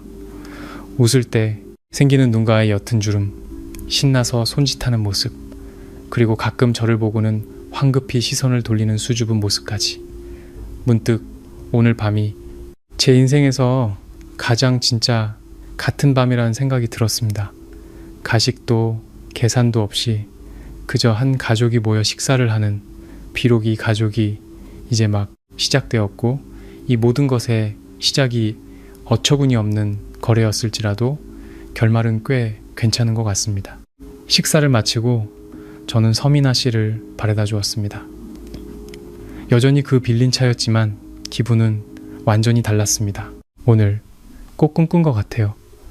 서미나 씨는 조수석에 앉아 창밖 야경을 보며 말했습니다. 저도 그래요. 아저씨, 아주머니 정말 좋으신 분들이에요. 제가 상상했던 거랑 완전히 달라요. 평소엔 저러시지 않아요. 제가 웃자 오늘은 당신 덕분이에요. 당신이 진짜였기 때문에. 제가 말했습니다. 아버지는 가식적인 사람을 제일 싫어하세요. 당신이 솔직하게 말한 게 오히려 아버지의 존중을 얻은 거예요. 서미나 씨는 잠시 침묵했습니다. 그럼 우리 이제 진짜로 사귀는 거네요? 당신만 괜찮다면요? 조금 무서워요. 그녀는 솔직하게 말했습니다. 우리 차이가 너무 크잖아요. 당신은 도련님이고 저는 포장마차 사장이고. 당신 친구들, 가족들이 절 어떻게 볼까요? 저는 이제 도련님 아니에요. 저는 그녀의 말을 잘랐습니다. 아버지께서 말씀하셨잖아요. 그 5억으로 이제 제 사업을 해야 한다고요. 어쩌면 나중에 당신한테 포장마차 하는 법을 배워야 할지도 몰라요. 그녀가 웃었습니다. 당신은 그 고생 못할걸요. 배우면 되죠. 내일부터 당신 따라서 포장마차 일 배울게요. 만두 빚는 법, 국물 내는 법, 손님 대하는 법까지요. 정말요, 정말요. 차가 을지로 골목 입구에 멈췄습니다. 서미나 씨는 바로 내리지 않았습니다. 정훈 씨, 네, 고마워요. 오늘 저를 선택해줘서. 제가 고마워해야죠. 솔직하게 말해줘서 고마워요. 만약 당신이 말하지 않았다면 저는 지금쯤 집에서 쫓겨났을 거예요. 제가 말이 헛나왔어요. 그녀는 부끄러운 듯 웃었습니다. 그때 너무 긴장해서 아주 잘 헛나왔어요. 저는 진심으로 말했습니다. 너무 잘했어요. 우리는 둘 다 웃었습니다. 웃다가 그녀가 갑자기 진지해졌습니다. 그 750만 원 돌려드릴게요. 네, 선금으로 주셨던 거요. 오늘 저녁은 연기가 아니라 우리가 진짜로 함께하게 된 거잖아요. 그러니 그 돈은 받을 수 없어요. 그건 당신을 고용한 대가예요. 당신이 노동을 했으니 받아야죠. 하지만 결과가 달라졌잖아요. 그녀는 고집을 부렸습니다. 결과가 좋게 됐으니 이 돈은 못 받아요. 저는 그녀의 진지한 모습을 보고 마음속에 따뜻한 기운이 퍼지는 것을 느꼈습니다. 그럼 이렇게 하죠. 그 돈은 당신이 갖고 제게 당신 만두 가게에 투자할 기회를 주세요. 나중에 돈 벌면 그때 갚아요. 그녀는 잠시 생각하더니 말했습니다. 좋아요. 그럼 차용증 써드릴게요. 아니, 괜찮은데 안 돼요. 그녀는 단호했습니다. 친한 사이일수록 돈 계산은 정확해야 해요. 저는 어쩔 수 없이 웃었습니다. 알았어요. 당신 뜻대로 하죠. 그녀는 그제야 웃었습니다. 차 문을 열고 내리더니 몇 걸음 가다가 다시 돌아와 차창을 두드렸습니다. 제가 창문을 내리자 그녀는 얼굴이 빨개진 채 물었습니다. 저 내일 정말로 포장마차 일 배우러 올 거예요? 정말요. 몇 시에 나가요? 6시요. 그럼 5시 반까지 갈게요. 준비하는 거 도와주게. 그녀의 눈이 초승달처럼 휘어졌습니다. 좋아요. 그럼 기다릴게요. 그녀는 돌아서서 골목 안으로 뛰어들어갔습니다. 가로등이 그녀의 그림자를 길게 늘어뜨렸고 그녀가 건물 안으로 사라질 때까지 저는 그 모습을 지켜보다가 차를 출발시켰습니다. 한참을 가는데도 입가에는 미소가 떠나지 않았습니다. 문득 이 세상이 그렇게 나쁘지만은 않다는 생각이 들었습니다. 다음날 저는 5시 반에 정확히 미나 씨의 월세방 건물 앞에 나타났습니다. 아직 날이 채박지 않은 이른 새벽, 골목은 쥐 죽은 듯 조용했고 간간히 아침 운동을 나온 어르신들만 천천히 지나갈 뿐이었습니다. 아침 식사 가게에서 산 따뜻한 콩국과 꽈배기를 들고 문을 두드리자 문이 금세 열렸습니다. 미나 씨는 이미 옷을 다 챙겨 입은 상태였습니다. 제 손에 들린 아침 식사를 보고는 잠시 멈칫했죠. 이거요. 저는 봉지를 건넸습니다. 따뜻할 때 먹어요. 당신은요? 같이 먹으려고요. 그녀는 저를 안으로 들였습니다. 방은 3평 남짓으로 아주 작았습니다. 침대 하나, 책상 하나, 옷장 하나가 전부였죠. 더 이상의 공간은 없었지만 아주 깨끗하게 정돈되어 있었습니다. 침대 시트는 옅은 파란색이었고 책상 위에는 책 몇 권과 들꽃 몇 송이가 꽂힌 작은 꽃병이 놓여 있었습니다. 앉아요. 그녀는 유일한 의자를 제게 내어주고는 그릇 가져올게요. 라고 말했습니다. 우리는 작은 책상에 마주 앉아 아침을 나눠 먹었습니다. 콩국은 달콤했고 꽈배기는 바삭했습니다. 그녀는 아주 맛있게 먹었습니다. 볼이 빵빵해진 모습이 마치 작은 햄스터 같았죠. 평소에도 이렇게 일찍 일어나요? 제가 묻자 네, 장 보러 가야 해서요. 만두소에 들어갈 고기는 신선해야 하고 만두피도 그날 바로 만든 걸 써야 제맛이 나거든요. 늦게 가면 좋은 걸 살 수가 없어요.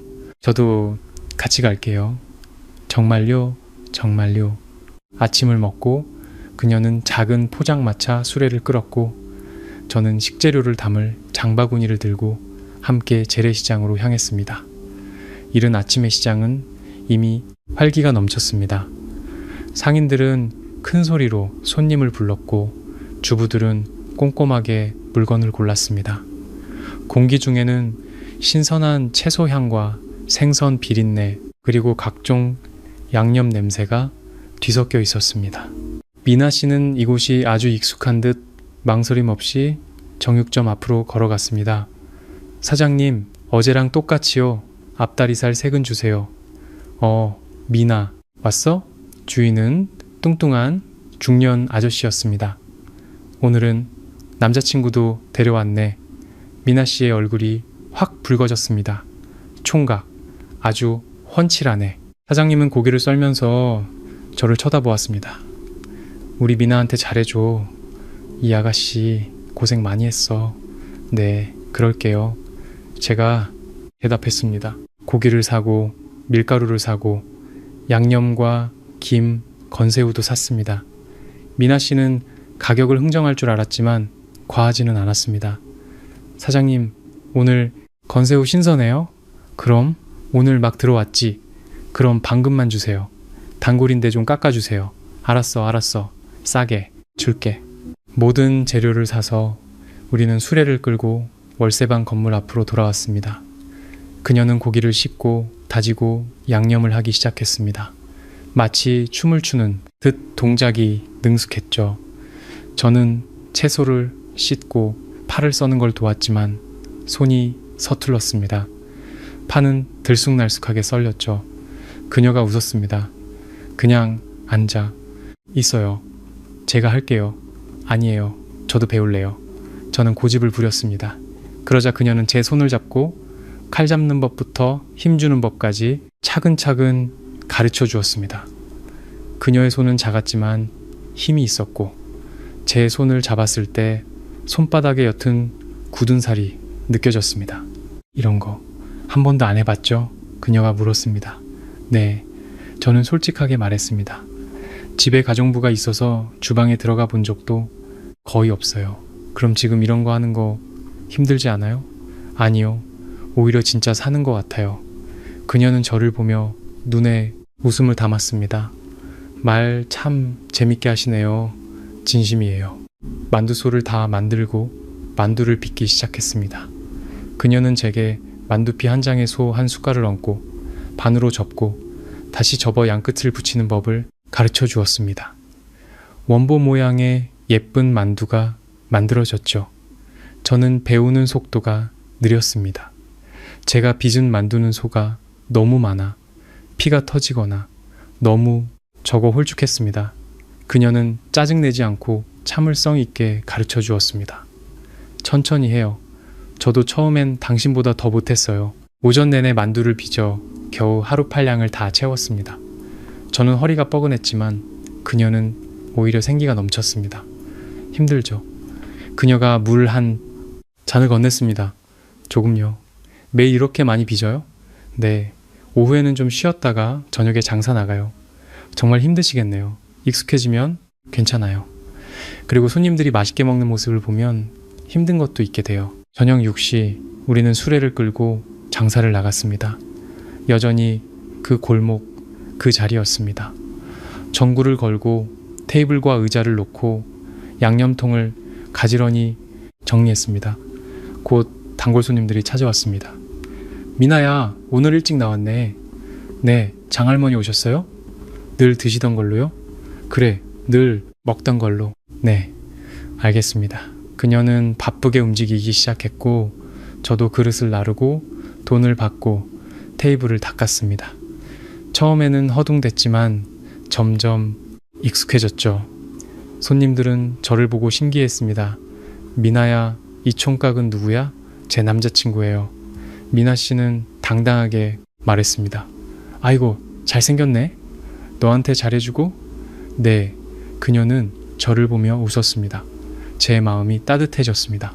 9시가 넘어 사람들이 줄어들자 우리는 잠시 앉아 쉬었습니다. 그녀가 제게 물병을 건넸습니다. 힘들죠? 괜찮아요. 생각보다 재밌네요. 재밌다고요? 그녀가 웃었습니다. 오래 안 해봐서 그래요. 겨울엔 춥고 여름엔 덥고 비바람이 불어도 나와야 해요. 가끔은 단속반 뜨면 빨리 도망쳐야 하고요. 그런데도 왜 계속하는 거예요? 자유로우니까요. 그녀는 눈을 반짝이며 말했습니다.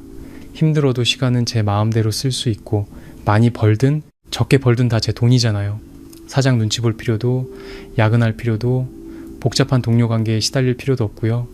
그녀는 잠시 말을 멈췄다가 덧붙였습니다. 그리고 저는 손님들이 만두 먹는 모습을 보는 게 좋아요. 특히 늦게 퇴근하는 분들이 따뜻한 만두 한 그릇 먹고 만족스러운 표정을 지을 때 저는 제가 의미 있는 일을 하고 있다고 느껴요. 저는 그녀를 보았습니다. 어둑한 불빛 아래 그녀의 옆모습은 부드러우면서도 단단해 보였습니다. 문득 그녀가 제가 아는 그 누구보다도 강한 사람이라는 생각이 들었습니다. 자신이 무엇을 원하는지 알고 그것을 위해 노력하는 강인함이 있었죠. 제가 도와줄게요. 앞으로 매일 올게요. 당신은 사업해야 하잖아요. 그 5억으로 뭐 할 생각이에요? 아직 생각 안 해봤어요. 저는 솔직하게 말했습니다. 예전에 그룹에 있을 땐 큰 프로젝트만 다뤄서 막상 제 사업을 하려니 어디서부터 시작해야 할지 모르겠어요. 천천히 생각해요. 급할 거 없어요. 어차피 지금은 제가 당신 먹여 살릴 수 있으니까.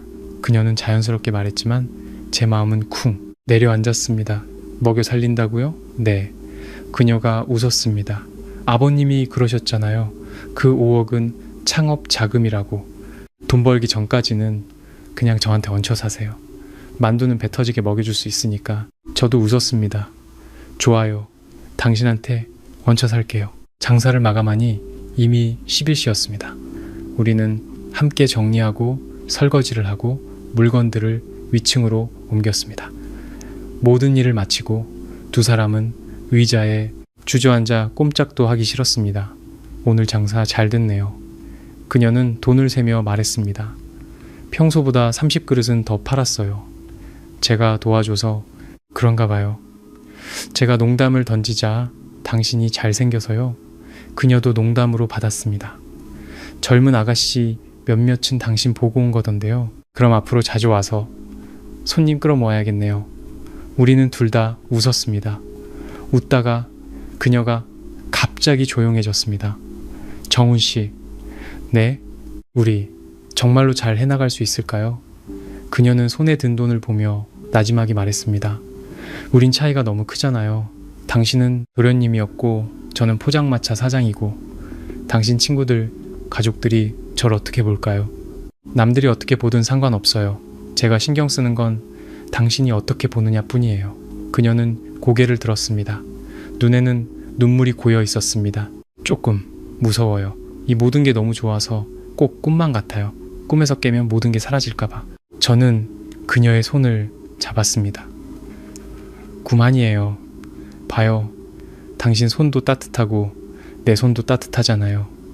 우리가 빚은 만두, 손님들이 맛있게 먹었잖아요. 이 모든 게 진짜예요. 그녀가 웃자 눈물이 떨어졌습니다. 말 참 예쁘게 하네요. 진심이에요. 그녀를 문 앞까지 바래다 주고 제가 가려 할 때 그녀가 저를 불렀습니다. 정훈 씨, 네, 내일도 올 거죠? 네, 매일 올게요. 그녀가 웃었습니다. 마치 밤하늘의 가장 밝은 별처럼요. 그럼 내일 봐요. 내일 봐요. 계단을 내려와 골목을 빠져나오며 뒤를 돌아보니 그녀의 창문에 아직 불이 켜져 있었습니다. 마음이 문득 가득 찼습니다. 따뜻함으로 가득 찼습니다. 제6장 5억 원과 창업 계획. 아버지의 5억 원은 사흘 뒤 제 계좌로 입금되었습니다. 인터넷 뱅킹의 숫자를 보며 저는 조금 멍했습니다. 예전에 제가 다루던 프로젝트는 수백억 원 단위였고 5억 원은 용돈에 불과했습니다. 하지만 지금 이 5억 원은 저의 전부이자 새롭게 시작할 자본이었습니다. 그리고 아버지가 주시는 마지막 지원이었죠. 저는 아버지께 메시지를 보냈습니다. 돈 받았습니다. 감사합니다, 아버지. 답장은 금방 왔습니다. 열심히 해. 못하면 나볼 생각도 하지. 마라. 전형적인 아버지식 관심 표현이었습니다. 저는 웃으며 휴대폰을 덮고 본격적으로 창업에 대해 고민하기 시작했습니다. 무엇을 해야 할까? 예전에 그룹에서는 부동산 투자를 했지만 지금은 팀도 인맥도 자금도 부족했습니다. 5억 원으로는 부동산 시장에서 물결조차 일으킬 수 없었죠.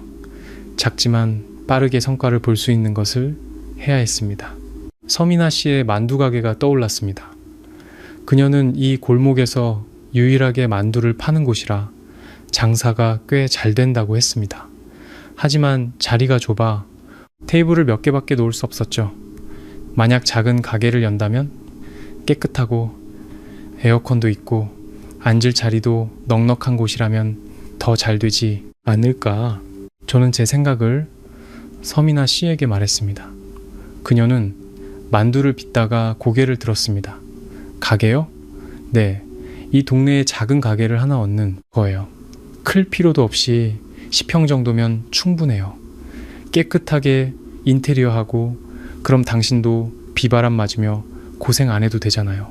그녀는 잠시 생각하더니 말했습니다. 월세가 아주 비쌀 텐데요. 알아봤어요. 이 골목 안쪽에 가게 하나가 나왔는데 월세가 200이래요. 보증금은 2천이고요. 5억이면 충분해요. 하지만 그녀는 망설였습니다. 가게는 포장마차랑 비용이 달라요. 전기세, 수도세, 인건비, 허가증도 받아야 하고요. 그런 건 제가 다 할게요. 당신은 만두만 만들어요. 당신 솜씨가 최고의 간판이니까요. 그녀는 저를 보았습니다. 눈이 반짝였습니다. 정말 그렇게 생각해요? 네, 그렇게 생각해요. 일단 이 작은 가게부터 시작해서 잘 되면 분점도 내고 프랜차이즈로 키우는 거예요. 프랜차이즈요? 그녀가 웃었습니다. 생각이 너무 앞서가시네요. 아니에요. 잘 되기만 한다면 뭐든 가능해요. 그녀는 손을 닫고 제 옆에 앉았습니다. 정훈 씨, 왜 저한테 이렇게 잘해줘요? 당신은 그럴 자격이 있으니까요. 그리고 이건 당신한테만 잘해주는 게 아니라 우리 공동의 사업이잖아요. 당신이 기술을 대고 제가 자본을 대는 거죠. 돈 벌면 우리 반반 나누는 거고요. 반반이요? 네, 안 돼요. 당신이 돈을 더 많이 냈으니까 더 많이 가져가야죠. 당신 솜씨가 없으면 돈이 아무리 많아도 소용없어요. 그렇게 정한 겁니다. 그녀는 오랫동안 저를 보더니 웃었습니다. 좋아요. 당신 뜻대로 하죠. 말이 나오자마자 다음날 저는 바로 그 가게를 계약했습니다. 집주인은 할머니셨는데 우리가 만두 가게를 열 거라고 하니 아주 좋아하셨습니다. 이 동네에 제대로 된 밥집이 없었는데 잘 됐네. 열심히 해봐요. 월세는 좀 깎아줄게. 계약서를 쓰고 돈을 내고 다음은 인테리어였습니다. 저는 인테리어 업체를 불러 간단하게 디자인했습니다. 하얀 벽, 원목 테이블, 밝은 조명, 벽에는 장식 그림을 걸고 구석에는 화분을 몇 개 놓았습니다. 깨끗하고 따뜻하고 집 같은 느낌이 나도록요. 서민아 씨는 모든 과정에 참여했습니다. 타일을 고르고 조명을 고르고 테이블을 골랐습니다. 그녀는 꼼꼼했고 알뜰했습니다. 이 조명은 너무 비싸요. 저걸로 해요. 효과는 비슷한데 가격은 절반이잖아요. 테이블은 너무 좋은 거 살 필요 없어요. 튼튼하면 돼요. 벽에 걸 그림은 제가 직접 그릴게요. 예전에 조금 배웠거든요. 그림도 그릴 줄 알아요? 제가 놀라자 네, 어릴 때 좋아했어요. 제대로 배운 건 아니고 그냥 혼자서요. 그럼 더 좋죠. 직접 그린 그림이 더 의미 있잖아요. 인테리어는 순조롭게 진행되었습니다. 보름 뒤 가게는 어느 정도 모습을 갖추었습니다. 그동안 저는 매일 서민아 씨와 함께 했습니다. 낮에는 공사, 현장을 감독하고 밤에는 그녀가 여전히 포장마차를 열면 제가 도왔습니다. 동네 단골 손님들은 우리가 가게를 여는 것을 알고 모두 기대했습니다. 미나가 이제 사장님 되네. 이제 비 오는 날에도 만두 먹을 수 있겠다. 총각, 일 잘하네. 이런 말들을 들으며 제 마음은 따뜻해졌습니다. 예전에는 느껴보지 못한 감정이었죠. 그룹에 있을 때 부하 직원들은 제게 깍듯했지만 그들이 존경하는 것은 제 신분이지 제가 아니라는 것을 알았습니다. 하지만 지금 이 동네 사람들은 저라는 사람 자체를 인정해 주었습니다. 그릇을 나르고 웃으며 인사하고 그들의 이야기를 진지하게 들어주는 이 정운을요. 명성가의 도련님이 아닌 이 기분 정말 좋았습니다. 인테리어가 막바지에 이를 무렵 아버지께서 오셨습니다. 그날 오후 저와 미나 씨는 가게에서 청소를 하고 있었는데 아버지의 차가 문 앞에 멈췄습니다. 아버지는 차에서 내려 안으로 들어오셨죠. 미나 씨는 아버지를 보고 조금 긴장했습니다. 아버님, 어떻게 오셨어요? 너희들 어떻게 하고 있나 보러 왔다. 아버지는 뒷짐을 지고 가게 안을 둘러보셨습니다. 제법이구나. 아버지 앉으세요. 제가 의자를 내어드리자 아버지는 앉아서 사방을 둘러보셨습니다. 개업은 언제냐? 다음 주 월요일입니다. 가게 이름은 정했고 소민만두요. 간단하고 기억하기 쉽게. 아버지는 고개를 끄덕이셨습니다. 허가 서류는 다 처리됐고 네, 사업자, 등록증, 위생, 허가증 다 나왔습니다. 아버지는 서민아 씨를 보셨습니다.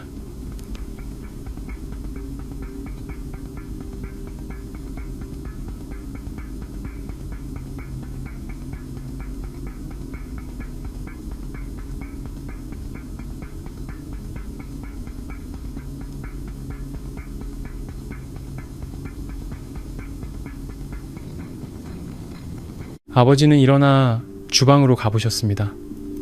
장소는 좀 좁지만 시작하기엔 충분하겠구나. 나중에 잘 되면 더 큰 데로 옮기면 되지.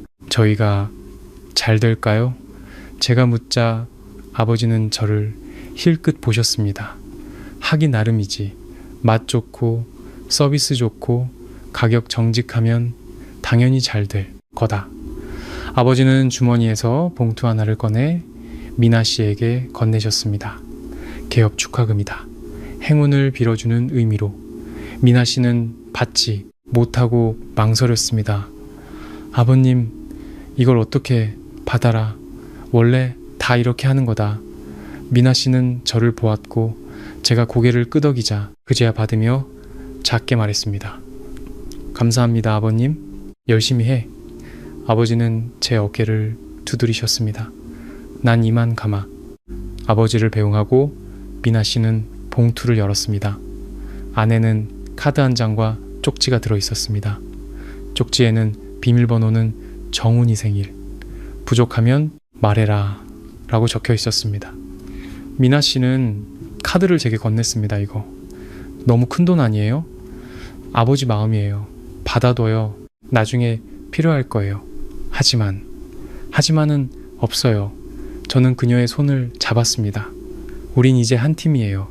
당신 가게가 내 가게고 내 가족이 당신 가족이에요. 그녀의 눈이 붉어졌습니다. 정훈 씨, 왜 저한테 이렇게 잘해줘요? 당신은 좋은 사람이니까요. 모든 좋은 것을 받을 자격이 있어요. 그녀는 제품에 안겨 저를 꽉 껴안았습니다. 이것이 제가 그녀를 진심으로 안아본 첫 순간이었습니다. 그녀의 몸은 부드럽고 따뜻했고 머리카락에서는 옅은 샴푸 향과 밀가루 냄새가 났습니다. 열심히 할게요. 그녀는 제품에서 말했습니다. 가게 꼭 성공시켜서 당신이랑 아버님 실망시키지 않을게요. 우리 함께 노력해요. 제가 말했습니다. 개업날 가게는 아주 붐볐습니다. 아버지와 어머니께서 오셔서 화환도 보내주셨고 동네 사람들도 모두 와주었습니다. 폭죽 소리와 함께 소민, 만두 간판이 정식으로 걸렸습니다. 미나 씨는 깨끗한 유니폼을 입고 계산대 뒤에 서서 활짝 웃고 있었습니다. 저는 손님을 맞고 그릇을 나르고 돈을 받았습니다. 첫날부터 손님은 꽉 찼습니다. 많은 이들이 미나 씨의 솜씨를 보고 왔고 더 많은 이들은 호기심에 왔습니다. 포장마차를 하던 아가씨가 어떻게 갑자기 가게를 열었는지, 재벌가 도련님이라는 제가 왜 만두 가게에서 일하는지 궁금해했죠. 하지만 우리는 신경 쓰지 않았습니다. 우리는 그저 정성을 다해 만두 한 그릇을 만들었습니다.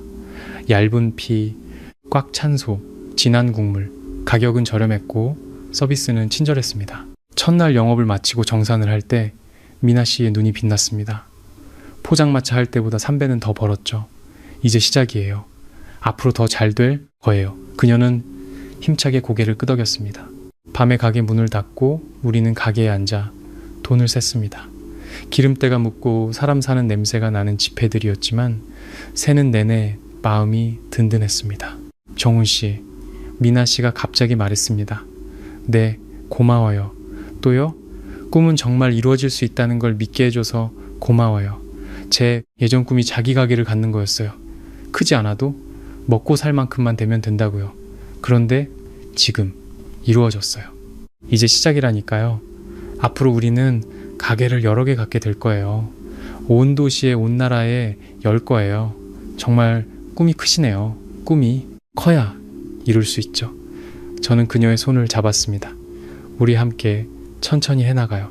창밖의 밤은 부드러웠고 가게 안의 불빛은 따뜻했습니다. 우리의 손은 굳게 맞잡혀 있었습니다. 미래가 바로 눈앞에 있는 것 같았습니다. 손에 잡힐 듯이. 제7장 최유라의 갑작스러운 방문. 가게를 연 지 한 달 뒤 장사는 점점 안정되었습니다. 미나 씨의 솜씨는 좋았고 재료는 신선했기에 단골 손님은 점점 늘어갔습니다. 저도 이런 생활에 점차 적응했습니다. 매일 아침 일찍 장을 보고 낮에는 가게 일을 돕고 밤에는 정산을 했습니다. 힘들었지만 보람이 있었죠.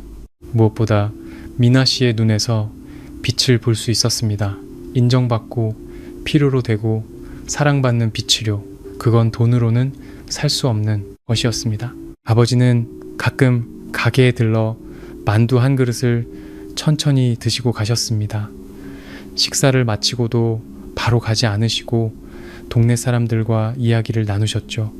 어머니도 가끔 오셔서 테이블을 닦고 의자를 정리하는 것을 도우셨습니다. 예전에는 한 번도 해보지 않으셨을 일들이었지만 아주 열심히 하셨죠. 한 번은 어머니와 미나 씨가 주방에서 함께 만두를 빚는 것을 보았습니다. 한 사람은 가르치고 한 사람은 배우며 웃음꽃을 피우는 모습이 마치 진짜 모녀 같았습니다. 저는 삶이 계속 이렇게 평온할 거라고 생각했습니다. 그날 오후 최유라가 나타나기 전까지는요. 그녀는 빨간 스포츠카를 가게 앞에 세우고 샤넬 정장에 에르메스 가방을 들고 10cm 높이의 하이힐을 신고 우리 작은 만두 가게로 들어섰습니다. 가게 안에는 손님 몇몇이 있었는데 최유라를 보고 모두 젓가락을 멈췄습니다. 그녀는 너무나 눈에 띄었고 이곳과 전혀 어울리지 않았습니다. 미나 씨는 만두를 빚다가 최유라를 보고 잠시 멈칫했습니다. 제가 앞으로 나섰습니다. 최유라 씨, 무슨 일이죠? 최유라는 선글라스를 벗고 저를 위아래로 훑어보았습니다.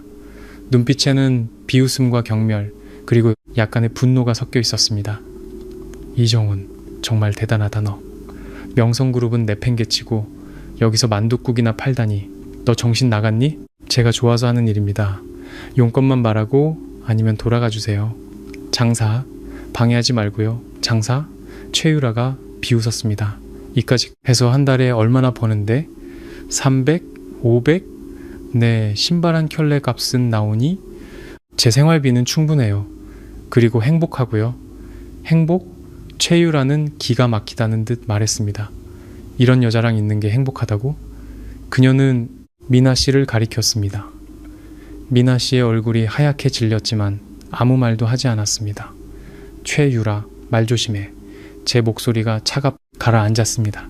내가 틀린 말 했어? 포장마차나 하던 여자가 명성과 도련님 짝으로 어울린다고 생각해?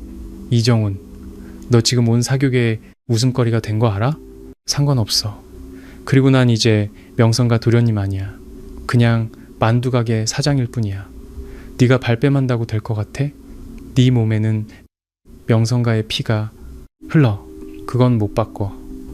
네 아버지가 지금은 네 멋대로 하게 두시는 건 아직 너한테 희망을 갖고 계시기 때문이야. 그 희망이 사라지면 넌 아무것도 아니게 될걸. 그건 아버지와 저 사이의 일이지 당신이 신경 쓸 일이 아니야. 최유라는 기가 막힌 듯 웃었습니다. 그래, 좋아. 이정훈, 너 참 꿋꿋하다. 얼마나 버티는지 내가 지켜보겠어. 그녀는 돌아서려다 멈춰서서 가방에서 명함 한 장을 꺼내 테이블 위에 던졌습니다. 후회되면 연락해. 예정을 생각해서 도와줄 테니. 필요 없어. 저는 명함을 밀어냈습니다. 안녕히 가시죠. 최유라는 저를 깊이 쳐다보고 미나 씨를 쳐다보았습니다. 눈빛은 칼날 같았죠. 그리고 돌아서서 떠났습니다.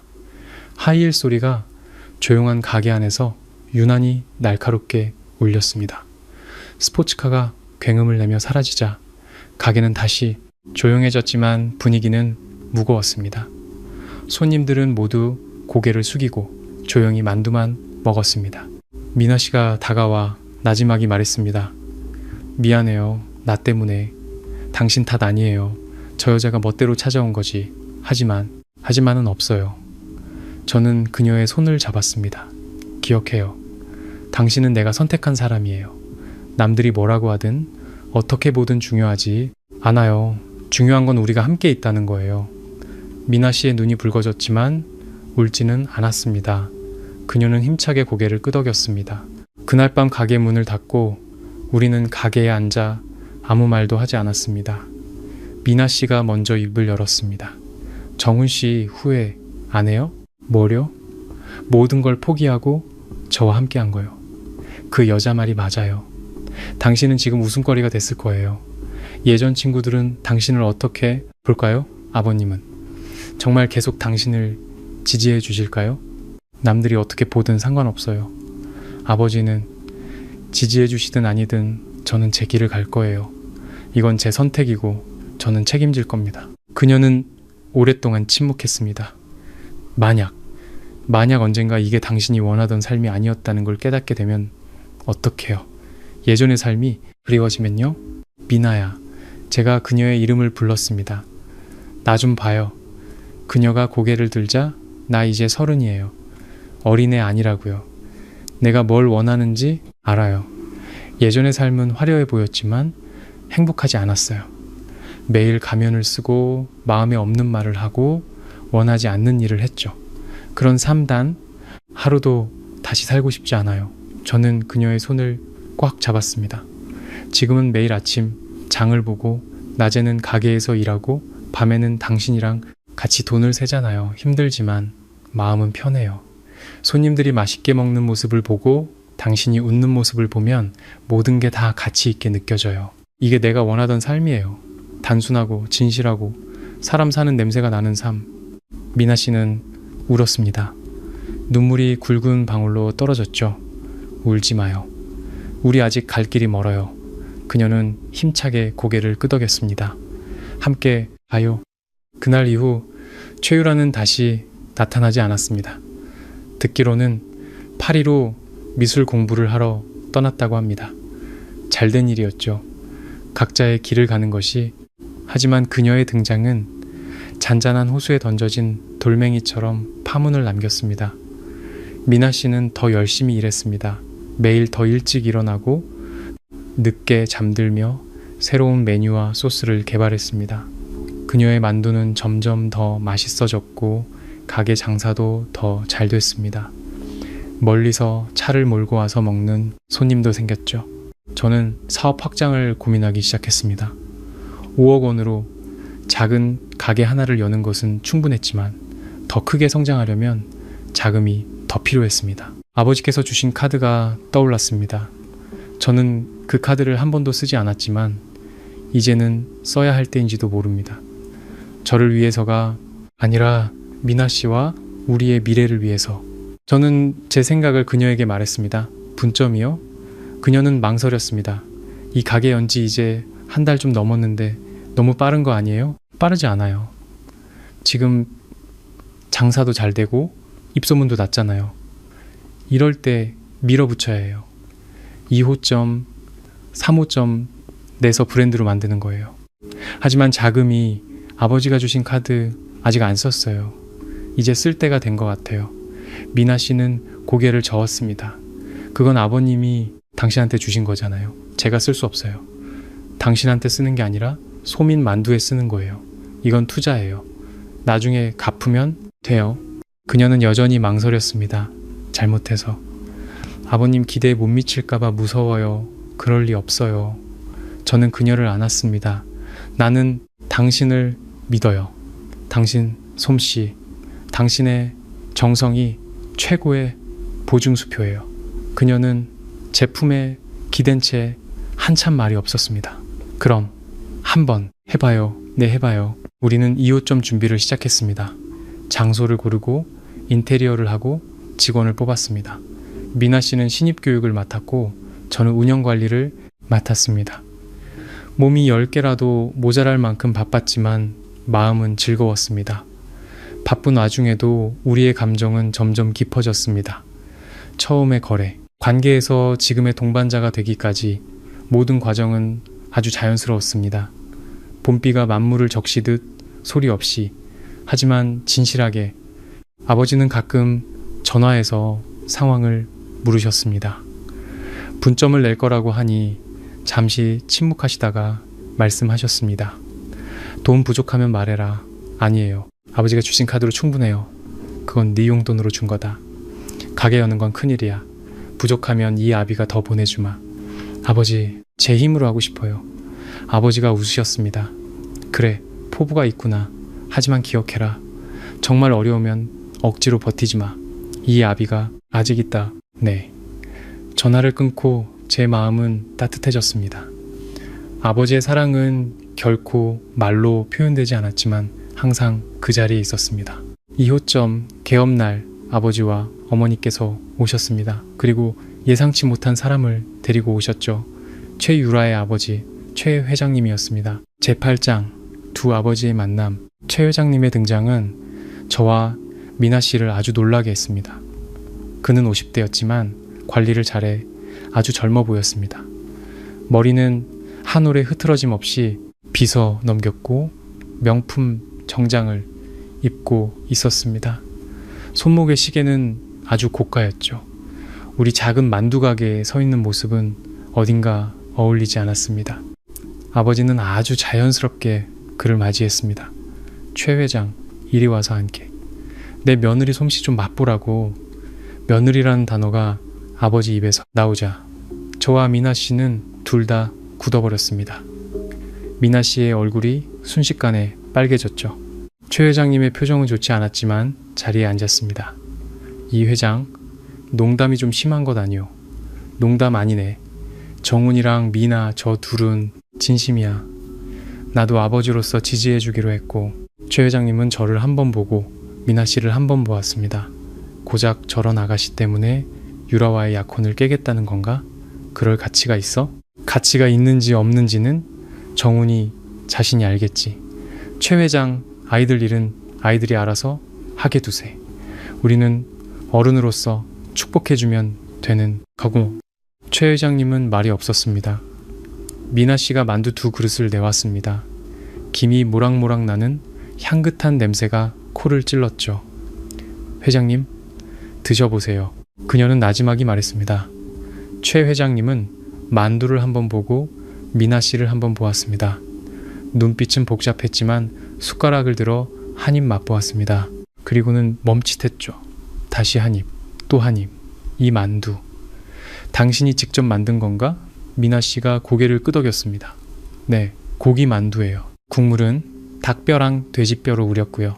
최 회장님은 말없이 몇 숟갈을 더 뜨더니 금세 한 그릇을 비웠습니다. 그는 숟가락을 내려놓고 입가를 닦았습니다. 맛이 괜찮군. 단세. 마디였지만 최 회장님 입에서 나온 말이라는 점에서 아주 큰 칭찬이었습니다. 아버지가 웃었습니다. 어떤가, 최 회장? 내 며느리 솜씨, 미슐랭 셰프 못지않지? 최 회장님은 대답 대신 저를 보았습니다. 정훈군, 정말 후회 안 하겠나? 네, 후회 안 합니다. 최 회장님은 오랫동안 침묵하다가 한숨을 쉬었습니다. 유라, 그 아이, 내가 어릴 때부터 너무 오냐오냐 키웠어. 자네를 진심으로 좋아하긴 했는데 자네가 이미 다른 사람을 선택했다니 나도 할 말은 없네. 그는 자리에서 일어났습니다. 이 회장, 아이들 일은 정말 아이들한테 맡기는 게 맞겠네. 우리 어른들이 너무 간섭했어. 아버지도 일어섰습니다. 자네가 그렇게 생각해주니 나도 마음이 놓이네. 최 회장님은 미나 씨 앞으로 걸어가 주머니에서 봉투 하나를 꺼냈습니다. 개업 축하금이요. 받아둬요. 미나 씨는 받지 못하고 망설였습니다. 회장님, 이걸 어떻게 받아요? 최 회장님의 말투가 조금 부드러워졌습니다. 좋은 아가씨 같더군. 정훈 군이 자네를 선택한 데는 이유가 있겠지. 미나 씨는 저를 보았고 제가 고개를 끄덕이자 그제야 받으며 작게 말했습니다. 감사합니다, 회장님. 최 회장님은 저를 다시 한번 보았습니다. 열심히 하게. 자네 아버님 실망시키지 말고. 네. 최 회장님이 떠나고 아버지는 제 어깨를 두드렸습니다. 봤지? 최 회장, 저 사람 입은 험해도 속은 여려. 오늘 그가 와서 저런 말을 했다는 건 너희를 인정했다는 뜻이야. 아버지, 감사합니다. 저는 진심으로 말했습니다. 나한테 고마울 게 뭐 있어. 네가 잘한 거지. 아버지는 미나 씨를 보았습니다. 미나야, 나중에 정훈이가 너 속썩이면 나한테 일러라. 내가 혼쭐을 내줄 테니. 미나 씨가 웃었습니다. 안 그럴 거예요. 사람 이름 모르는 거지. 아버지는 농담을 하셨습니다. 저 녀석 고집이 보통이 아니거든. 우리 모두 웃었습니다. 그날 이후 최유라는 다시 나타나지 않았습니다. 듣기로는 파리로 유학을 떠났다고 합니다. 잘된 일이었죠. 2호점은 개업하자마자 장사가 아주 잘 됐습니다. 미나 씨의 솜씨와 정성 어린 운영 덕분에 금세 동네에서 유명해졌죠. 3호점 계획도 곧바로 세워졌습니다. 우리의 삶은 바쁘고 충실했습니다. 매일 아침 함께 장을 보고 낮에는 그녀가 주방에서 일하면 저는 홀에서 손님을 맞았습니다. 밤에는 함께 정산하고 다음날 계획을 세웠죠. 가끔 시간이 나면 영화를 보거나 산책을 했습니다. 단순했지만 행복했습니다. 어머니는 가끔 가게에 와서 일을 도우셨습니다. 만두 빚는 법을 배우셨는데 속도는 느렸지만 아주 진지하셨죠. 한 번은 어머니와 미나 씨가 함께 만두를 빚으며 웃고 이야기하는 모습을 보았습니다. 마치 진짜 모녀처럼요. 아버지도 여전히 가끔 오셔서 만두 한 그릇을 드시고 가셨습니다. 가끔은 친구들을 데리고 와서 이게 내 며느리가 하는 가게야. 맛이 기가 막히지? 하고 자랑하셨습니다. 친구분들은 모두 칭찬을 아끼지 않았고 곧 단골이 되었습니다. 하루하루가 지나며 저와 미나 씨의 감정은 점점 깊어졌습니다. 처음의 거래에서 동업자로 그리고 이제는 연인으로 이 과정은 마치 술이 익어가는 것처럼 시간이 지날수록 더 진해졌습니다. 제구장, 빗속의 고백, 3호점 개업을 앞두고 우리는 눈코 뜰 새 없이 바빴습니다. 장소를 고르고 인테리어를 하고 직원을 뽑고 교육까지. 미나 씨는 사리 쪽 빠졌습니다. 저는 마음이 아팠죠. 며칠 좀 쉴까요? 그렇게 급하게 할 필요 없잖아요. 안 돼요. 그녀는 고개를 저었습니다. 계약도 다 했고 인테리어도 거의 끝났는데 빨리 개업해야죠. 그래도 몸은 챙겨야죠. 괜찮아요. 그녀가 웃었습니다. 포장마차 할 땐 이거보다 더 힘들었는데요. 말은 그렇게 했지만 저는 그녀가 지쳐 있다는 것을 알 수 있었습니다. 그날 밤 우리는 새가게에서 나오니 이미 10일시였습니다. 갑자기 비가 내리기 시작했죠. 아주 세차게. 우리는 우산이 없어서 처마 밑에서 있어야 했습니다. 비는 쏴 하고 쏟아졌고 거리에는 아무도 없었습니다. 가로등 불빛이 빗줄기 속에서 노랗게 번졌습니다. 미나 씨가 제 어깨에 기댔습니다. 아, 피곤하다. 집에 가서 마사지 해줄게요. 그녀가 웃었습니다. 마사지 할 줄 알아요? 못하지만 배울 수 있어요? 그럼 됐어요. 그녀는 눈을 감았습니다. 그냥 이렇게 좀 기댈게요. 우리는 그렇게 서서 빗소리를 들었습니다. 오랫동안. 정훈 씨, 그녀가 갑자기 입을 열었습니다. 네, 우리 정말 성공할 수 있을까요? 네, 성공할 거예요. 반드시요. 어떻게 그렇게 확신해요? 당신이 있으니까요. 당신 솜씨, 당신의 정성은 다른 사람이 흉내낼 수 없는 거잖아요. 하지만 가게는 솜씨만으로 되는 게 아니잖아요. 운영도 관리도 여러 문제에 대처하는 능력도 필요한데 저는 그런 거 하나도 몰라요. 저는 알아요. 그래서 우리가 서로 보완이 되는 거고요. 그녀는 고개를 들어 저를 보았습니다. 비 내리는 밤 그녀의 눈은 별처럼 빛났습니다. 정훈 씨, 왜 저를 좋아해요? 이 질문 그녀는 여러 번 물었고 저도 여러 번 대답했습니다. 하지만 저는 매번 진지하게 대답했습니다. 당신이니까요. 포장마차 앞에서 만두 빚던 당신 모습이 아주 따뜻했거든요. 당신이 말할 때 눈이 아주 빛나거든요. 우리 아버지 앞에서 당당했거든요. 힘들면서도 절대 불평하지 않거든요. 저는 잠시 말을 멈췄다가 덧붙였습니다. 그리고 당신과 함께 있으면 마음이 편해요. 가면을 쓸 필요도, 계산할 필요도 없이 가장 나다운 모습이 될 수 있거든요. 그녀가 웃자 눈물이 떨어졌습니다. 저도 그래요. 당신과 함께 있으면 저도 마음이 편해요. 당신이 예전에는 도련님이었지만 지금은 그냥 당신이에요.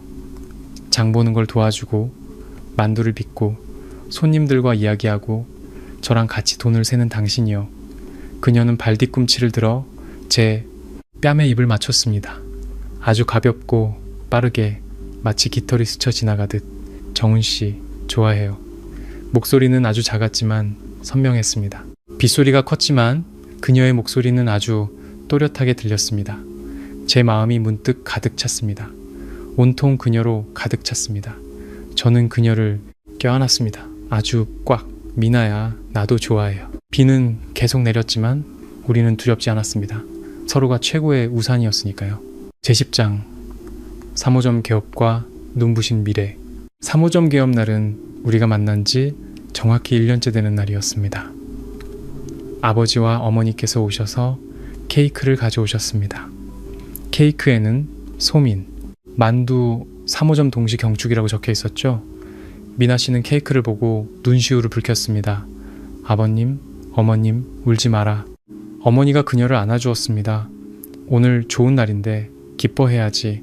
아버지도 웃으셨습니다. 미나야, 1년 동안 고생 많았다.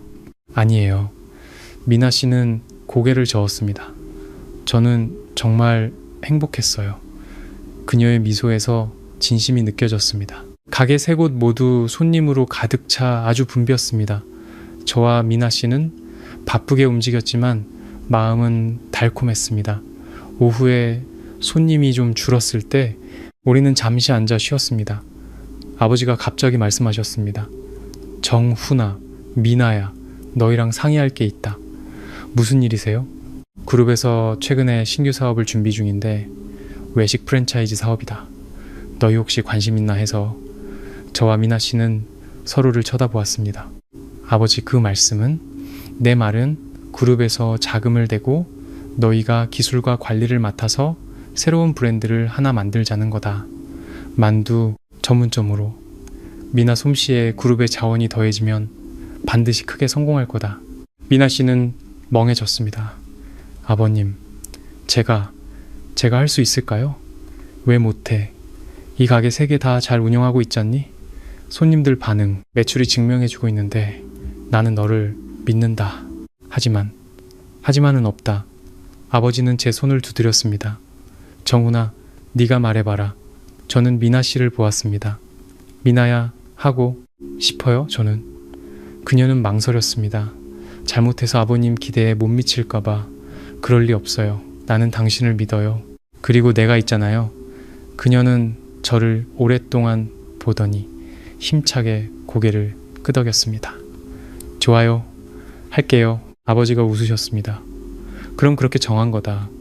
자세한 건 나중에 천천히 얘기하자. 그날 밤 가게 문을 닫고 우리는 가게에 앉아 있었습니다. 미나 씨는 아직도 흥분이 가시지 않은 듯 했습니다. 정훈 씨, 나 한번 꼬집어 봐요. 이거 꿈 아니죠? 제가 웃으며 그녀의 뺨을 살짝 꼬집었습니다. 아파요? 아파요. 그녀가 웃었습니다. 꿈 아니네요. 당연히. 아니죠. 이건 당신이 받아야 할 보상이에요. 당신의 노력, 당신의 정성을 모두가 봤으니까요. 그래도 아직 꿈만 같아요. 1년 전만 해도 포장마차를 하고 있었는데 1년 만에 가게 3개를 갖고 그룹이랑 협력까지 하게 되다니. 이 모든 게 다 당신 덕분이에요. 아니에요, 당신 덕분이에요. 당신은 그럴 자격이 있어요. 창밖의 밤은 부드러웠고 가게 안의 불빛은 따뜻했습니다. 우리의 손은 굳게 맞잡혀 있었습니다. 미래가 바로 눈앞에 있었습니다. 손에 잡힐 듯이. 그리고 우리가 상상했던 것보다 훨씬 더 아름다웠습니다.